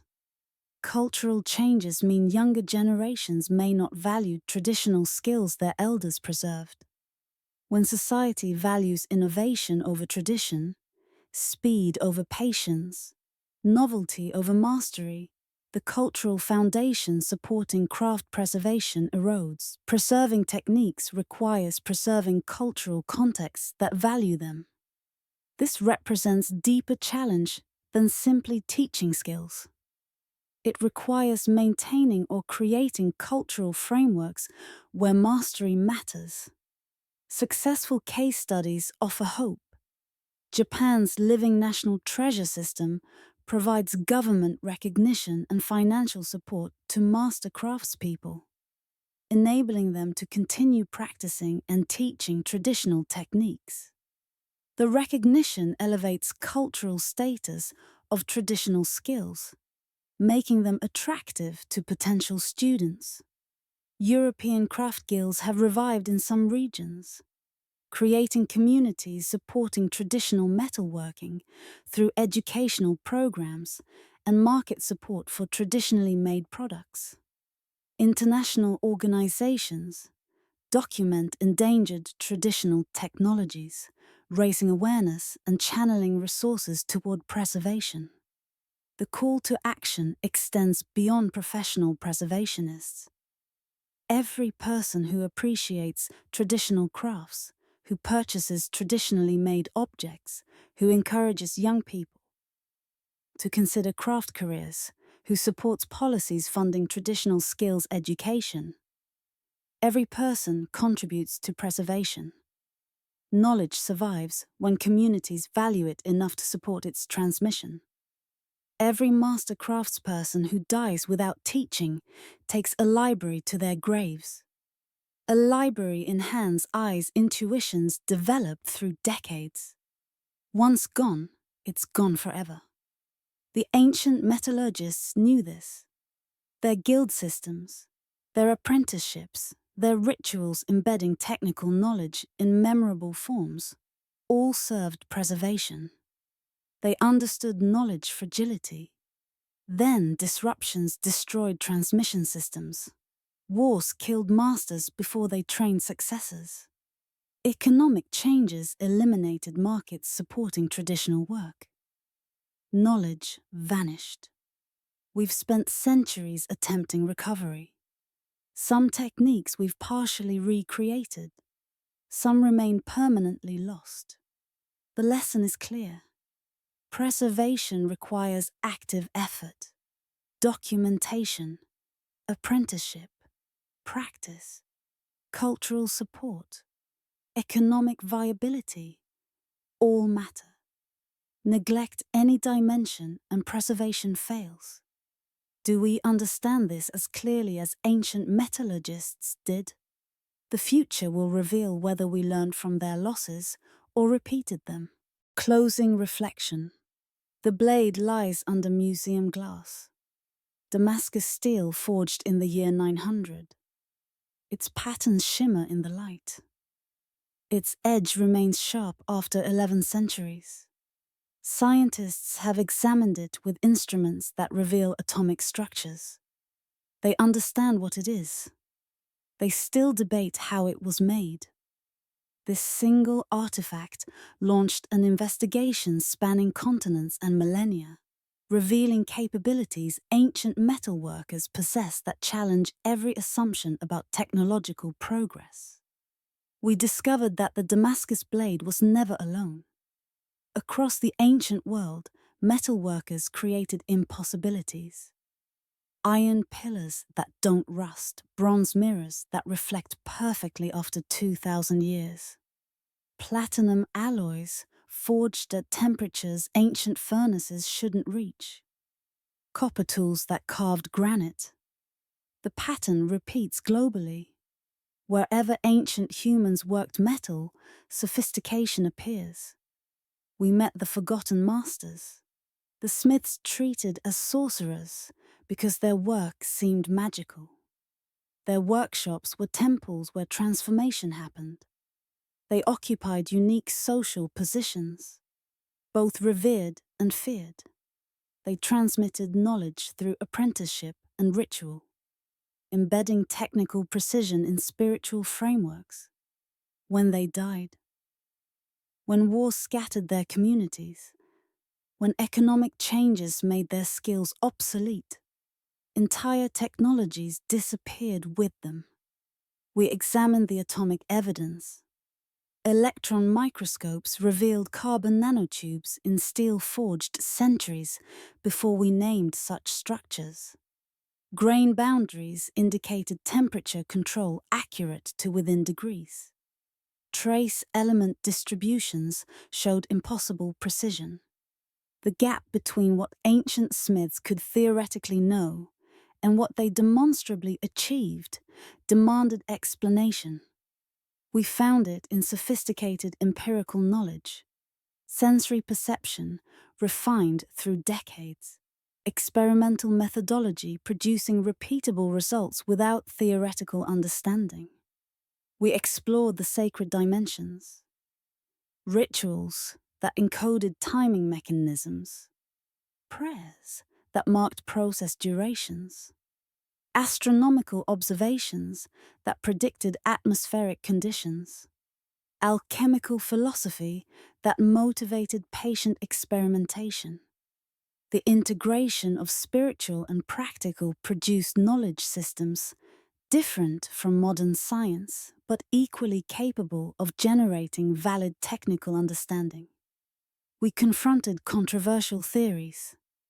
ancient astronauts don't explain evidence better than human capability, given time and motivation. Lost civilizations remain unproven, despite intriguing anomalies. But documented knowledge losses prove that sophisticated techniques can vanish completely within generations. Damascus steel production ceased in 1750 and defied recreation for 250 years. What earlier techniques vanished without trace? We witnessed the modern quest. Researchers dedicating careers to recreating ancient methods. Experimental archaeologists forging thousands of blades, seeking Viking technique, digital documentation, recording dying traditions. Apprenticeships maintaining living transmission. Partial successes proving ancient capabilities were real and achievable.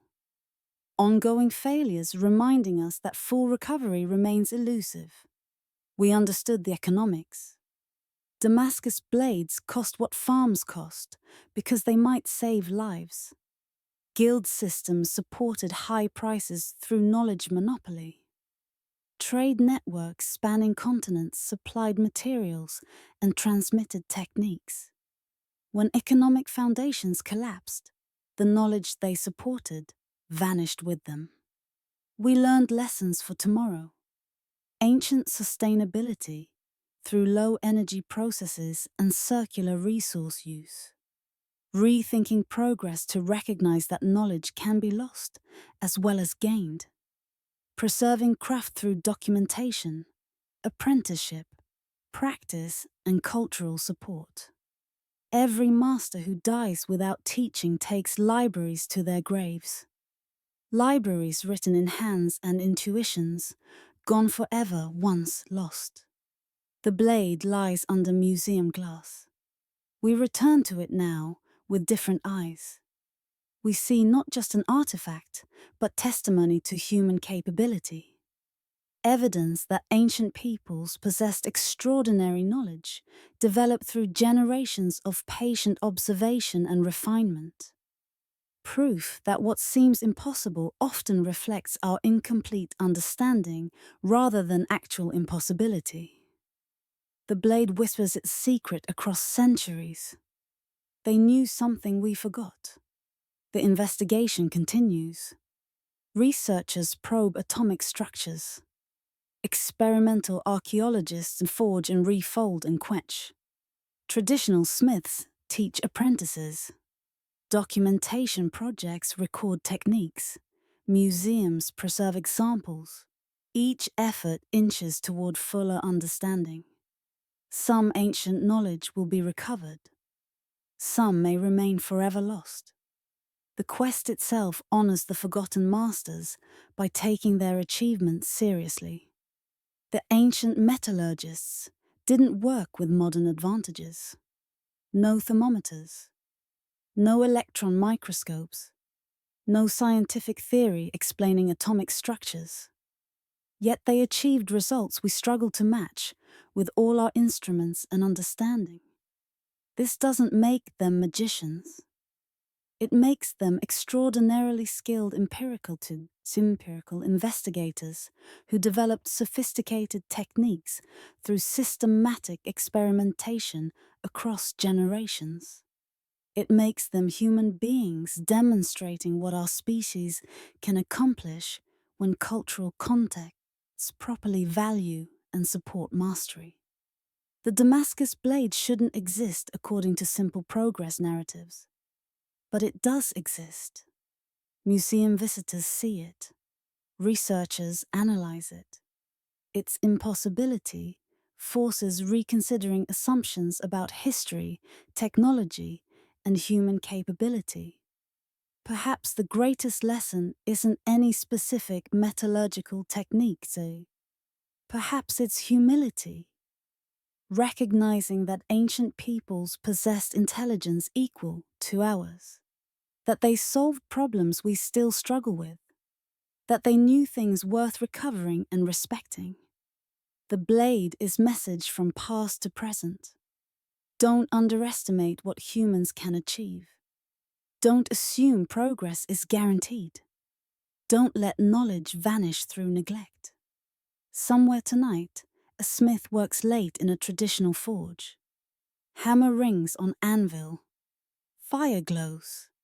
Metal transforms under skilled hands. The techniques being practiced are old, passed down through apprenticeship chains stretching back through generations. As long as someone maintains the practice, the knowledge survives.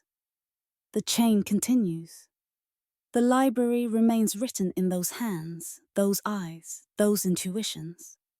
The ancient metallurgists would recognize this. They would understand. The work continues. The metal teaches. The fire transforms. And impossibility becomes real again under skilled hands that remember what others forgot.